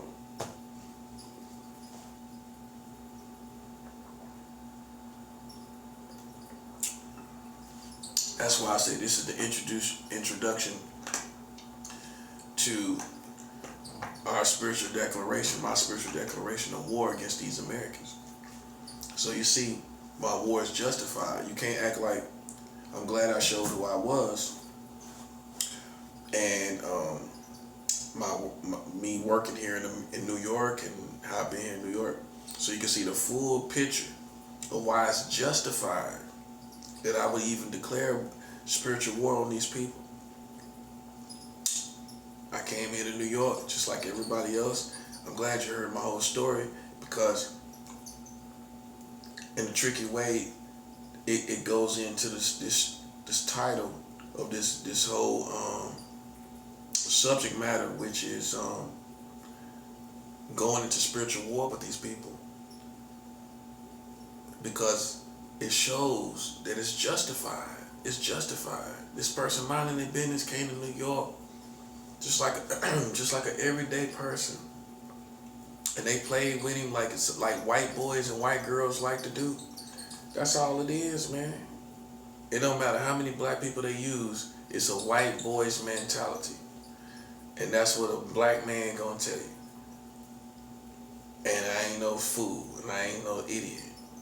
It's a white boy mentality, and I don't care how many black people is in it, African Americans or whoever else, Hispanic, Latinos. This is all white boy stuff.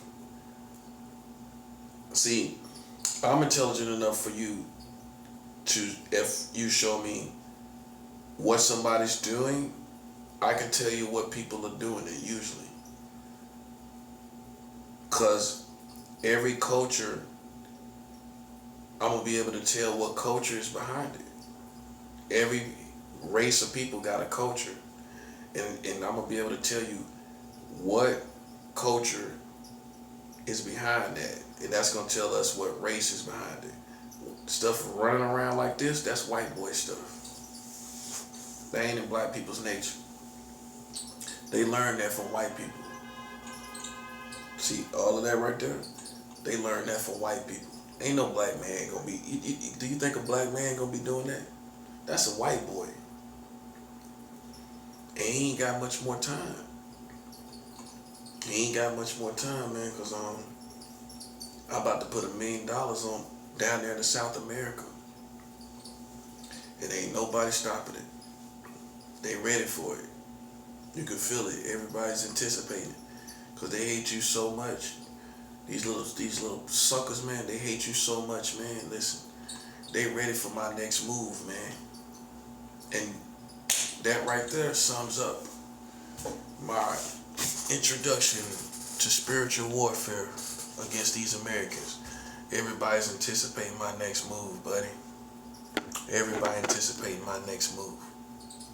They ready for it. They ready for me to put that cool $1 million down there in Colombia.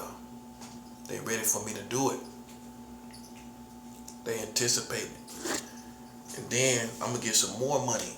After I drop that off, I'm about to get some more money next week. I got that coming. Glory to God. And I'm gonna drop some more money down there. That's after the $1 million. It ain't gonna stop. It ain't gonna stop. I gotta send money out to California. I gotta do that too. Out to the Mexican community that I deal with out there. I'm gonna send them some money. At the end of the month. Yeah, at the end of the month, I already out in Los Angeles. You know, I always stay current with Los Angeles. You know, I deal with some Mexicans out there, good Christian spiritual warrior Mexican people, and Native Americans, some Native Americans out there. I found a Native American church when like Indians, like Native Americans out there in Los Angeles. So, you know, I'm working with Native Americans. That's why all this has changed. Yeah, I found some Native Americans. That's right. They spiritual people. I found some Native Americans out there in California, and I got some Mexicans out there in California that I work with. So, you know, and I'm working with South America, you know, sending $1 million down there. Then I'm gonna come back around and send some money to California later on this month. So, you know, even besides doing it, you know, I ain't gonna get stuck right there. It's forward March. I got other stuff to do. You know what I'm saying? I gotta send money to LA, back out west. See, I like to do it like that because when I'm out here in New York, I like to hit California, send money cross country. You know what I'm saying? Yeah. That's probably one of the main places. In DC, I like DC. I got a nice community out in DC that is real cool with me. And Chicago, I done send money to Chicago too. So, but them the main places: LA, Chicago, DC, And I need to get back with Orlando. I need to do that too. Back in Florida, I got a good ministry down there in Orlando. That's on my to-do list. I'm gonna do that at least by spring, Orlando, back in Florida, because I ain't putting no money down in Florida. Ooh, probably about a year, I think, maybe. Oh nah, I forgot. I'm always doing something like as far as money. Miami, I sent some money to Miami. Just look, it was on principle. And they always send me emails, this church in Miami, so yeah. Yeah. But I still want to send some money to Orlando, even though I'm working with Miami. I sent that for my birthday in Miami, so yeah, I want to send more money down there though. Sometimes I just do it on principle, God still blesses me, and and then I get back to sending a little more, a lot more. It's just been on my to-do list with the Mexicans in California, because it's more personal with them. They've been real cool people, like personally. So I just been wanting to give them a little more money than usual. You know what I'm saying? Just because they've been real cool. You know what I'm saying? And I've been current with them for about 2 years. 2 years. This gonna be 2 years this year. Out in California, LA, and but the ministry of the Native Americans, that's this year. Well, last year, as of last year, late last year, so it's just for March, man. It's not no games. I'm talking real money. I'm talking real cities. I was sending money to Vegas, Las Vegas too. You know what I'm saying? Working with Las Vegas, Chicago, St. Louis, the Midwest, Detroit. I got family in Detroit, so a lot of people don't know that I got a lot of family in Detroit. And yeah, I'd have been to Detroit before. So some people only know New York and LA. I got family in Detroit, in Motown. So in fact, Detroit was my first major city that I went to. That was the first city I went to. I went to Detroit first, and that's what turned me out to wanting to go to the big city. Once I went to Detroit, my first major city,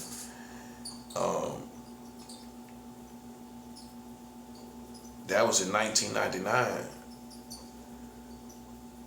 So Aaliyah was still here. She was in Detroit. She's from Detroit. Yeah, I went to Detroit in 1999. Yeah. I think it was October 1999. I think that's what it was. Yep, October 1999. Yep. So, yeah, I got family in Detroit. A lot of family up there. That's why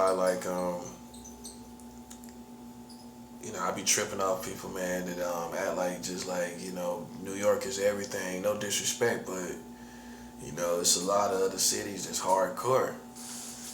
You know what I'm saying? It's people that come from other cities and things, including myself. They just hardcore. You know what I'm saying? New York used to be everything, but it's not like that no more, man.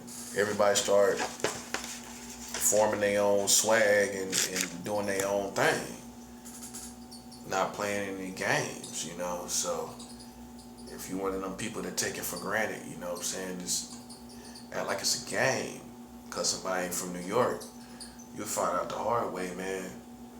Real quick, man. People give you your issue if that's what you're looking for. If you're looking for an issue, people give it to you. And they ain't gotta come from New York at all. You should know that by now. I mean, the South back on top. People see how it is. You know what I'm saying? Come on. You already know about the West Coast. I mean, you can't think New York is the only one. So I base that off of people's arrogance, the games they play. That's what makes me assume that you had like you the only one got something going on. You the only community that got some tough guys going on. You ain't the only city, man. You know what I'm saying? Keep that in mind. Keep that in mind, buddy. People move quick like you. Everything. Criminals. All that. You know what I'm saying? And people's arrogance, man, kind of halfway corny. You might try the wrong people, bro. It's not let go. They don't let it go. I can't stand lames. You know what I'm saying? I'm a man. If you got an issue with me, I expect you to come to me face to face, whether you my brother or you them secret societies. If my brother couldn't come to me face to face, he's less than a man. I could never see him as a man. I don't care how hard he works. I don't care what kind of ideas and dreams he got. If you start all these problems, but you had me at your access.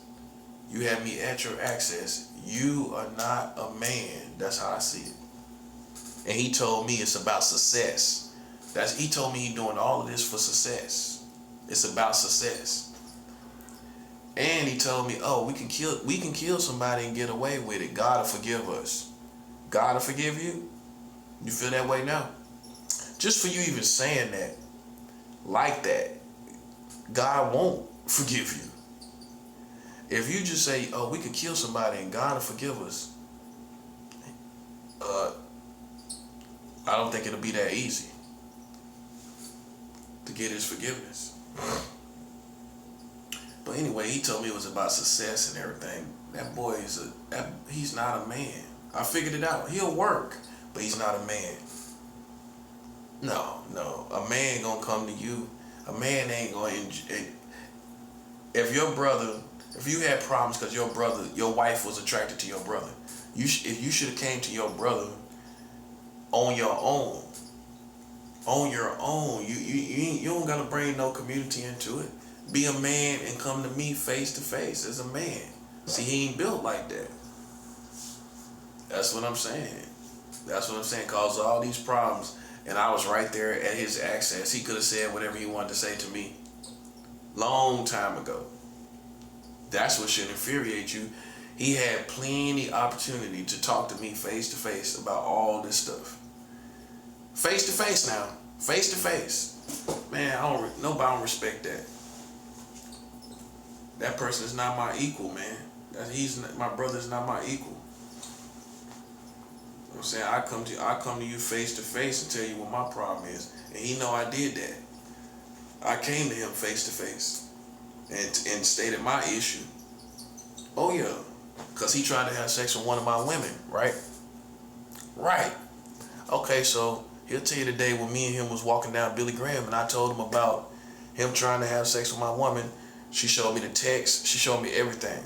He told me, I'll make it up to you. That's his words. That was his exact words when I confronted him. When I confronted him, me and him, not in front of the family, not in front of anybody. I confronted him one-on-one. You know what he said? I'll make it up to you.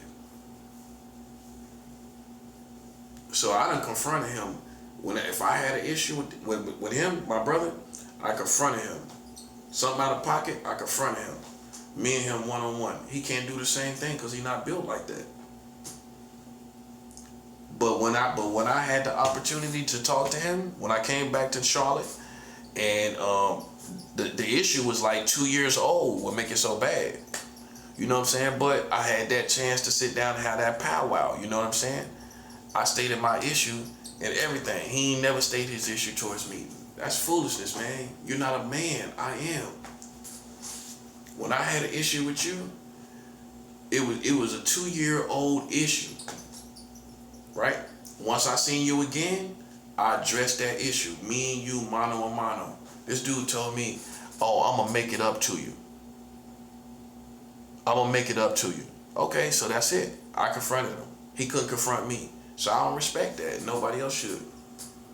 And that's the difference. I confronted him one-on-one about everything that I knew, and my girl came to me and showed me and everything. You know what I'm saying? So that's the difference, man. That's the difference between me and him. That's why I do. He's not my equal. I practice what I preach. If I got a problem with you, I'm going to come to you. I'm going to state my issue. I'm going to state my issue, right? When I did that, and I didn't do it in an aggressive way, I did it like how I'm talking to you right here, right? When I did that, man, he talking about, oh, I'm going to make it up to you. That's his exact words. That's his exact words. Now, if I wronged you, why would you feel the need to make up with me? The response would be, oh, we're even, not I'm gonna make it up to you. That's how you know that ain't how that person felt, man. You know what I'm saying? Okay, so if I wronged you, wouldn't you feel you was even instead of you owe me? That's for the smart people, right? Smart people understand what I'm saying. If I wronged you, you would feel we're equal. We're even. Not that, oh, you owe me. Okay, he said he owed me. So that tells you how he felt about everything and what the real issue is. And the real issue is that woman that he was with. She was attracted to me, and that's what it was. Okay? People could try to dumb me down, make me look like an animal, but at the same time, now you see my personality. Now you see who I am. Now you can see how easily she could have been attracted to me, and that's what it was. That's all it was, man. You know what I'm saying? I'll let people play it like it's something else, man, because they suckers, you know. But like I said, I confronted him. When I had my issue with him, I stated my issue. He told me, oh, he gonna make it up to me. That's it, man. But he wasn't man enough to state his issue, his real issue, which was him feeling like I had sex with his wife. You know what I'm saying? He couldn't confront what he felt. I would have been able to do it. He couldn't confront it. That's the real issue. But he wasn't built like that. You ain't a man like that, man. You couldn't confront me with what you felt. And then the bad thing about it, you ain't gonna probably never get that opportunity again. You know what I'm saying? That's why I said what I had to say. I said what I had to say. Last time I seen him, I said what I had to say. But he didn't. So who you gonna respect? Somebody that felt like you had sex with their wife, but they couldn't even confront you about it, but they had an opportunity to?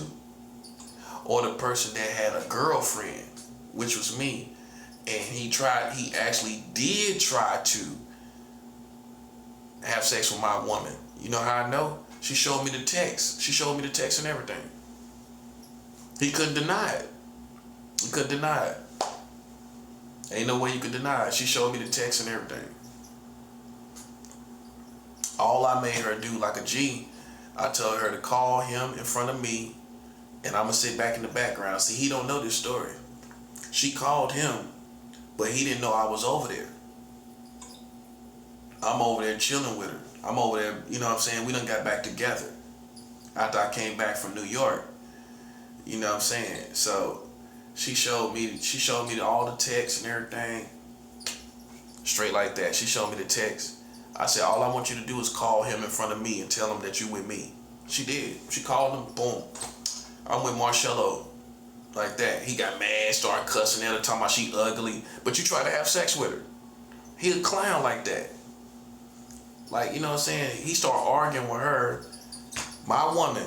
I ain't say nothing. I let him. I said right there. That's how G gonna do. I said right there. I said, look, I'm gonna sit there and watch. Man, he sitting up there. She told me he said she was ugly and everything, but you the main one. But you try to have sex with her.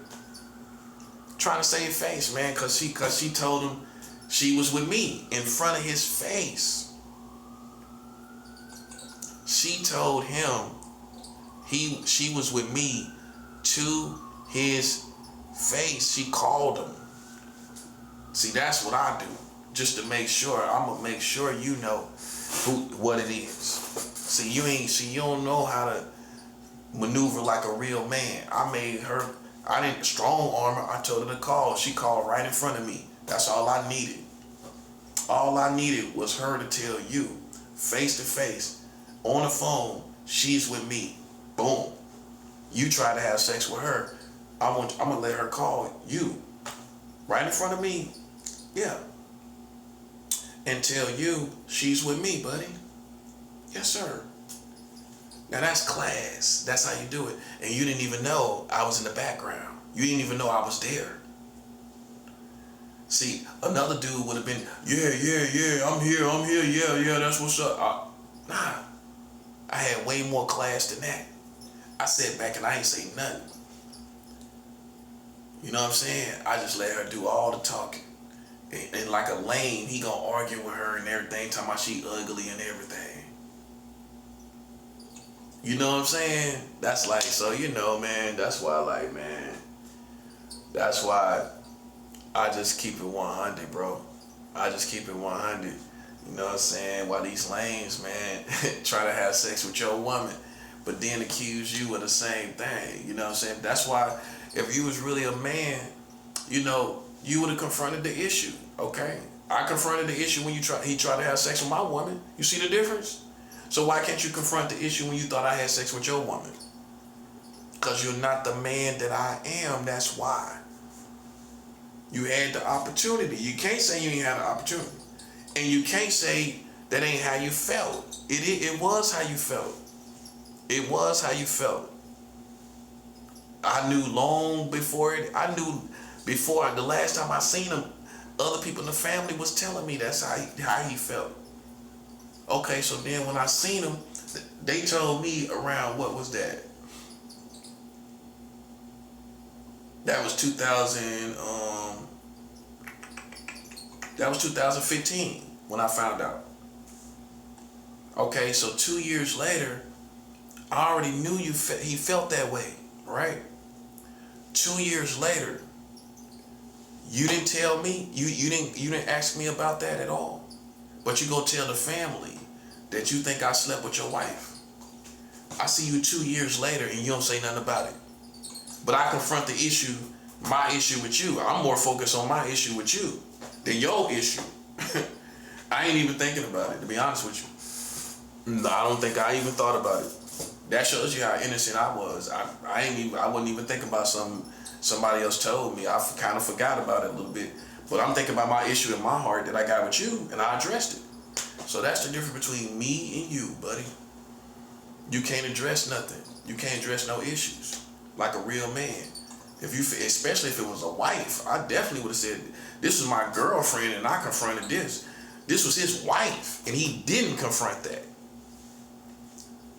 This is 2 years later after the family was telling me that it was a rumor in the family that I slept with his wife. That was in 2015. I seen him in 2017.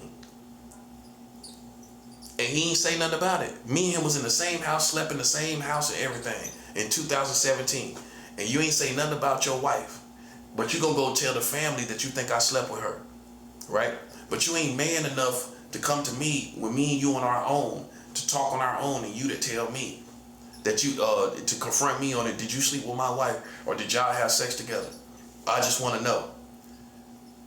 He wasn't even man enough to get that closure for himself. I would have got closure for myself. I got my closure.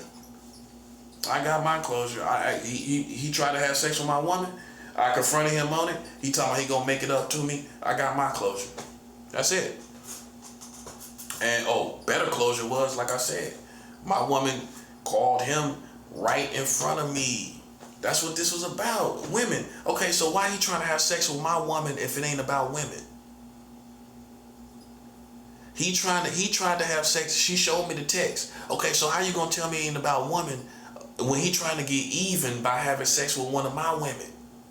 He thought I had sex with his woman. He tried to get even by trying to have sex with one of my women. But it backfired, and she showed me the text when I came over her house. Man, listen, it's like a movie, I know. Facts though. Showed me the text and everything. Couldn't deny it. Can't deny it or nothing.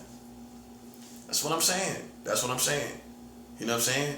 I confront him about that, right? 2 years later, he tells me, oh, I'm gonna make it up to you. This is what he said to my face, me and him by ourselves. He's not built like you think, man. That's what I'm trying to show you, man. I confronted him on what I had my issue about him with. I confronted him. He couldn't do the same thing. And that's your wife. That's somebody you're gonna be thinking about forever. You ain't gonna get closure with this person you think had sex with her? You tell me what that's about. You tell me what it's about, bro. I got my closure. I said what I said what I'm a man gonna do. I said naturally what I'm gonna say. It wasn't even out of anger. Me as a man, I'm gonna just say what's on my heart. I'm gonna say what I gotta say. You know, this dude had he gonna tell the family I had sex with his wife, right? But then when I see you, you can't confront me about it. But then when I see you, you ain't gonna say nothing about it. That's a sucker, man.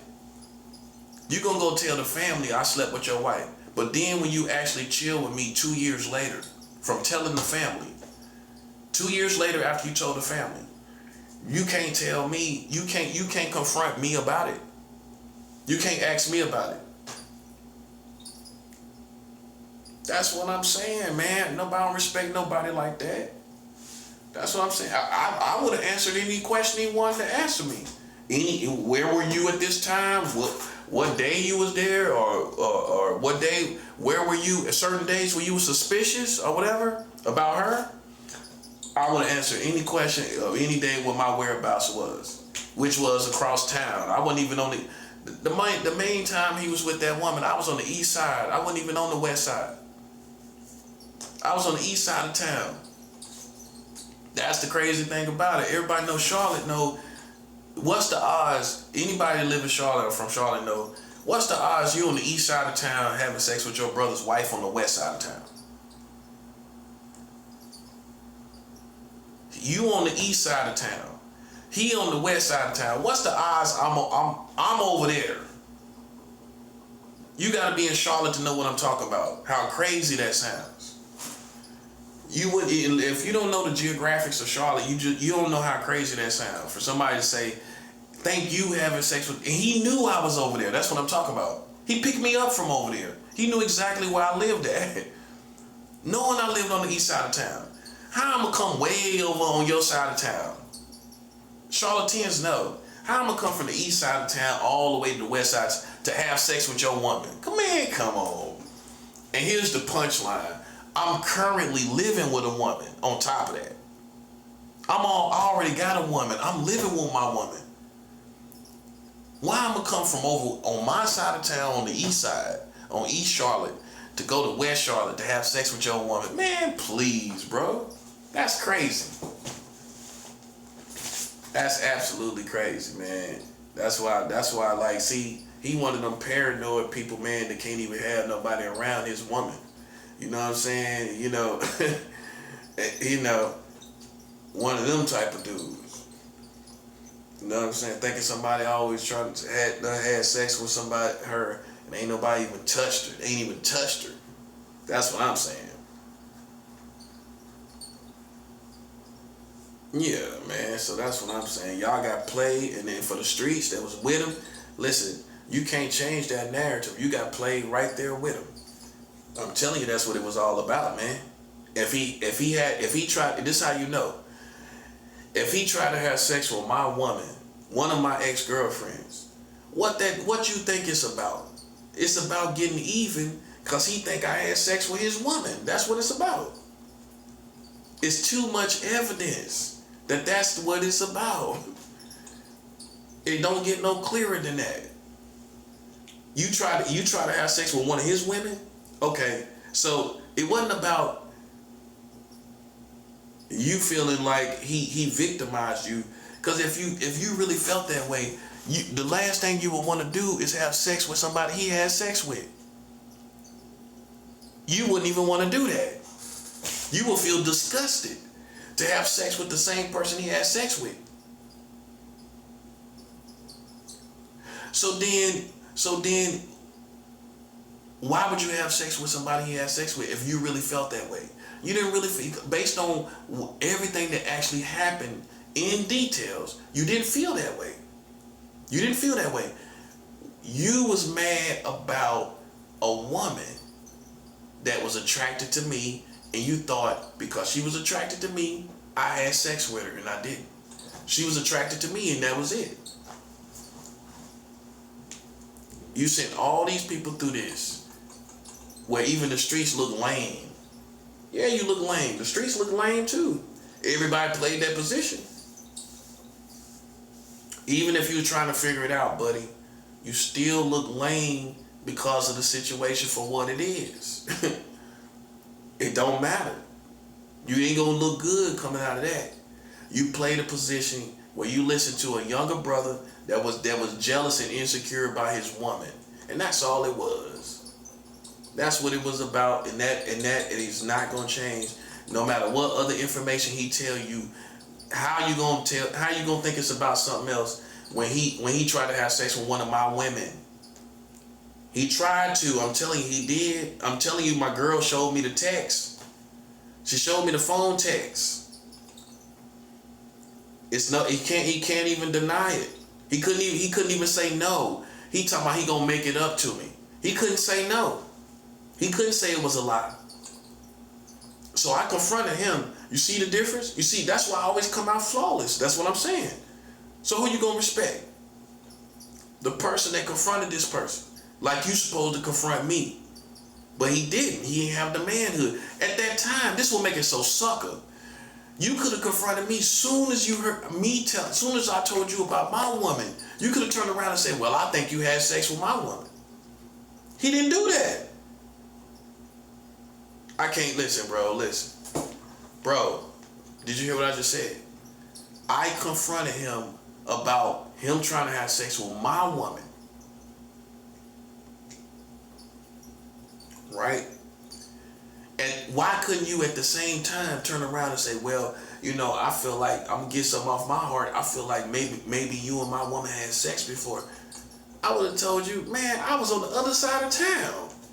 How in the world I'm going to have sex with your woman and she up under you on top of that? When? He had these paranoid, elaborate stories in his head of what he thought might have happened. Like, how that happened? She lives with you. She's up under you all the time. I know that for sure. So what time did it happen? Oh, when you was at work? Oh, when you was at work. Bro. I'm on the other side of town on East Charlotte. How in the world me and your woman had sex? And then what make you think I want your woman that bad? That's what I'm saying. And me and you on good terms on top of that. We on good terms on top of that. Good terms now, remind you, we on good terms. It ain't like, oh, I got revenge in my heart or something. I'm trying to get back at him. We on good terms too. This is what makes it so bad. We on good terms now. I got a woman. I'm living with a woman with a car that got more than your woman. My woman got her own place. My woman got her own car. She got her own money. Your woman is living off of you. She's depending on you to go to work every day. She don't even got nothing. She ain't got no car. She ain't got no house. She ain't got nothing. I remember when she was like that. She was barely working. My woman got a place to lay my head, a bed, money, a car that I'm driving. I'm driving her car. My woman has a car. Your woman doesn't. She never had a car. Why would I want your woman? She had nothing. She had nothing, bro. I mean, I ain't even get to that part. She had nothing. My woman got a place to live. She got a car and she got money. What your woman had? This was your wife. This was my girlfriend. Man, this is humiliating, bro. Look, you had a wife that had nothing. She didn't even have a car. She didn't have a place to live. She didn't even have money. I had a girlfriend that had more than your wife. My girlfriend had a car and a place to live and a place for me to lay my head. Plenty of food.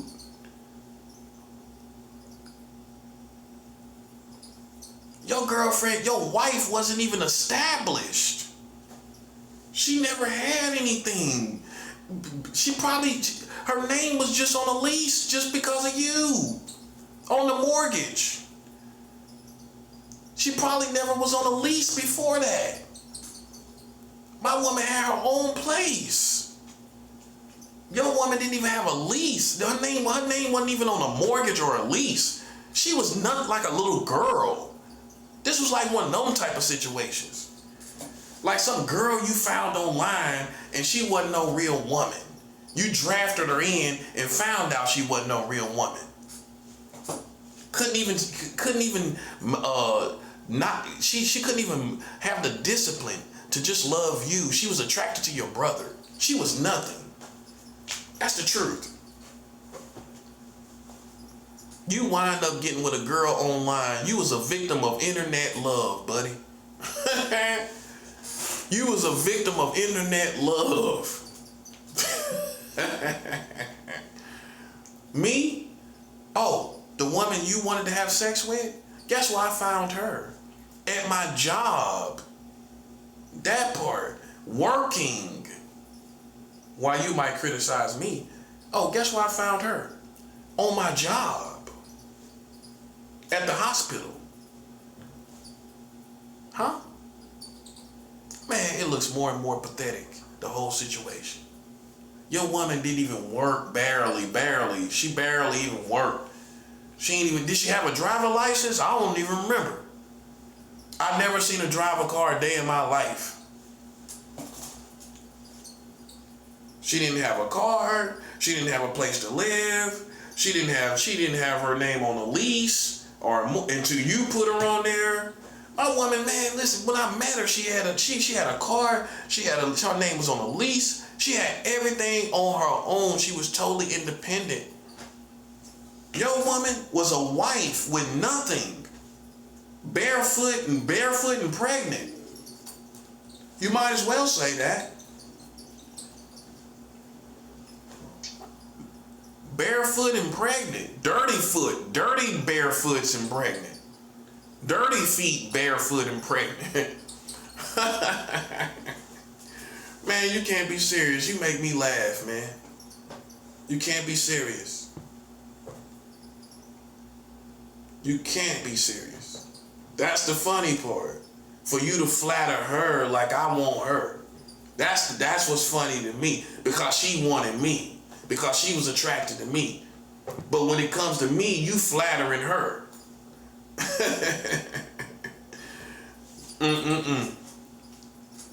And then try to have sex with my woman. That's what I'm talking about. That's what I'm talking about. Then you try to have sex with my woman. That's what make it so bad. You try to have sex with my woman. And I was man enough to confront you all about that, wasn't I? But you wasn't even man enough to confront me about your wife. You can't come back from that, buddy. I confronted you about my girlfriend, but you couldn't confront me about your wife at the same time. You could have asked me right there. That's why it's no excuse. You see what I'm saying? We was on the same subject. I listen, bro. It's unbelievable, I know. We're on the same subject of women. I'm confronting you out in the streets. We ain't at my mom's house. So you couldn't be like, oh, you ain't want to say nothing because, no, we in the streets. Me and him in the streets. That's what make it so bad. It ain't nobody there to get in the way. You ain't have to feel like, you couldn't say nothing to me. You know what I'm saying? None of those elements was there. It was just me and you. I confronted you about my woman, right? Boom, like a real man, right? And this is my girlfriend. I showed I defended that position of my girlfriend, and you ain't even defend the position with your wife. You can't come back from that, little buddy. And I'm pretty sure you thought about it. You couldn't even confront me about your wife. I would, if as soon as I asked you about my woman and you trying to talk to her, right? Why couldn't he turn around and say, well, I feel like, you might have had sex with my woman. I would have straightened that right then. You would have been able to see the sincerity in me and everything. You would have been able to see that was a lie. You would have been able, because based on my reaction, that's what you should have did. All he should have did, so I'm gonna look at you while I'm asking you. Oh yeah, I feel like you had sex with my woman. What? Her? You tripping? I would have told you my whereabouts and everything at that time. And everything, man. No, that's crazy. Like, so y'all just a victim, man, of a person that's paranoid about these women out here. If you a man, there's plenty jealous men out in the world. They can't have no woman. You too jealous to have a woman. See, the truth is, half of y'all are too jealous to have a woman. You too jealous. I'm serious. Some men are so jealous, you can't have a woman. You can't be jealous. You can't be so jealous she can't live. She can't go out.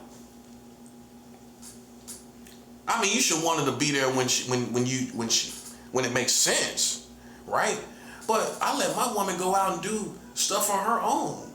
I let my woman go out here and shop on her own. You know what half of my mentality was? I want her to get used to standing on her own as a woman that's with a man, without me watching. Okay?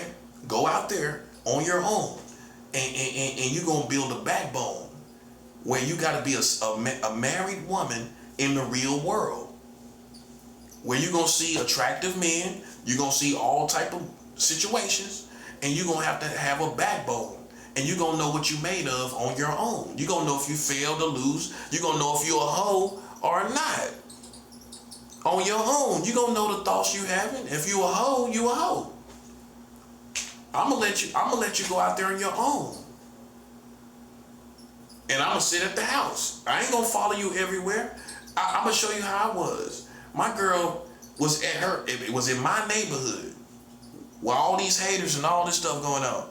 I could have been handcuffing my female everywhere, every time I went out there, walking her through my neighborhood. Cause I don't want her to walk around my neighborhood and somebody try to holler at her, right? I could have been like that. Nah, I told my female, I need you to go grocery shopping. I need you to go shopping. My woman going shopping like it's supposed to be. Now, I'm not saying that in a sexist way, but that's a position that is normal for a woman. I told, I need you to go grocery shopping. I ain't behind her trying to see if somebody trying to see. I done seen a dude while I'm with my woman. I'm coming out the store, he looking at my woman's butt. Okay, what I'm gonna do? What I'm gonna do? When half these dudes around here drunk, he probably ain't even know I was with her. Halfway drunk. That's real, that's true. He seen her first. I wasn't holding her hand. He seen her coming out the store. He probably thought, halfway drunk, he probably thought I wasn't even with her. And dudes just gonna look at your woman, man. What you gonna do? Trip every time somebody look at your woman? See, you not built. The truth is, you not built to have no woman, man. Cause you can't stand the thought of her interacting with somebody else. Even if it ain't nothing to it. And the truth is, man, you gotta have a backbone to accept that some of these women gonna cheat. They gonna cheat on you. What you gonna do? You gonna die cause she cheated on you? Life goes on. I tell my woman, look, as long as I told her this, that same woman I'm telling you about. I told her, if you listen, if you have sex with somebody else, just don't come back. Just don't come back here. It's plenty dudes out there. That's the truth. See, that's my attitude. That's why me and him two different animals, man. That's what I'm trying to show you. I told my woman to her face, there's plenty dudes out there that will have sex or whatever. Just if you have sex with somebody, just don't come back here. That's it. He ain't built like that. He the type, he don't want nobody to have sex. And he'll lose his mind if somebody do it. Man, I dismiss me a female. I dismiss him. I dismiss him. I ain't got no problem with it. That's a real man. I dismiss me one of these females. He the type of dude that lose his whole mind because of a female and all of that, man. Not me. Not me. Because of all the relationships I had, I just know, you know what I'm saying, things don't go as planned. A lot of times it don't. You know, and you just gotta let the cards fall as they do. And that's that, you know. And that's that.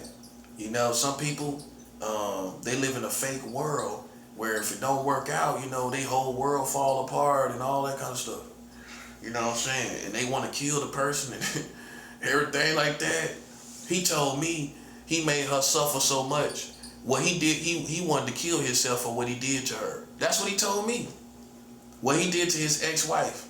He said he wanted to kill, me and him was at his house. He said he wanted to kill himself for what he did to her. And he didn't tell me what it was. But you know what I think it was? He made her suffer for her being attracted to me. He made her suffer so bad in so many different ways. He wanted to kill himself. That's what he told me. So what you think it was? Why he wanted to kill himself for how he treated her?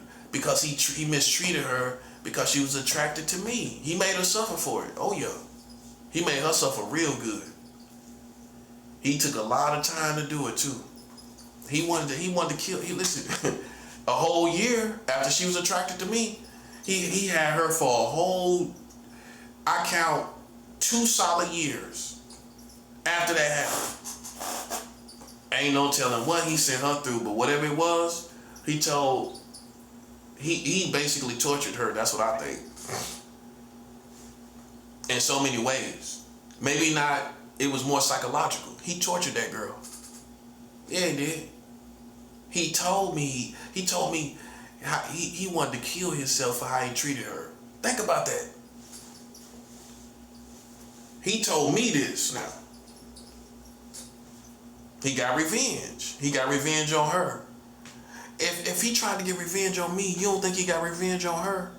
And then he told me he wanted to kill himself for how he treated that girl. He got revenge. That's what it was. Ain't no telling what he did to her, boy. I don't know. I don't know what he did. But it wasn't good. He wanted to kill himself. That's what he told me. So you couldn't possibly know all this information. That's why I'm saying somebody that is connected to the family, you ain't gonna win, because I know all kind of stuff. I know other stuff that I'm not even really thinking about. You know, but yeah, he said he wanted to kill himself. No lie. For how he treated that girl. You know what I'm saying? So what that tell you? You know what I'm saying? And the main thing is he wasn't able to confront me like a man when I was confronting him like a man about a woman. Right then, you could have just turned it around and just said what you and questioned me about his woman. Right after I said that. Directly after that. He didn't even do it. That's what I'm saying. I don't respect somebody like that, man. And then you turn around and play with the community, man. I don't respect nobody like that, man. I don't care what you do. I don't care if you work till the cows come home. I don't care what you work. I don't care how much you work. I do not respect somebody like that, man. You know what I'm saying? So that's how it was, and that's what happened, man. I'm telling you, man. So this is the beginning, man, of this spiritual warfare. This is another official declaration of spiritual warfare against the Americans. This is the official, top official spiritual declaration of spiritual warfare against the Americans, because my brother was behind that. He was the main one behind that, and it's how much more fitting to put that part of this story into this situation? How much more fitting? See, you want a narrative to win because you a clown. All these people, you a clown wanting a certain narrative to win. You a sucker, okay? I'm telling you what happened. I'm telling you he couldn't confront me about his wife, but I confronted him about my girlfriend that he actually did try to talk to. I can show you the text. I mean, the text was there. He ain't got nothing on me like that. I got receipt. I had a heck of a receipt. Ain't no better receipt. Text right there, his number, everything. Boom. Wasn't nothing he could say. Ain't nothing you can say, buddy. So, you know, just check yourself, man. Remember that, man. Check yourself, man. You know, cause you can't switch it around. You can't switch the narratives around. Now, what you gonna do as Americans? Ain't nothing you can do. You done played the fool, man. Now you got like Smokey Robinson would say, it's the tears of a clown. Do do do do do do do do do. Tears of a clown, man.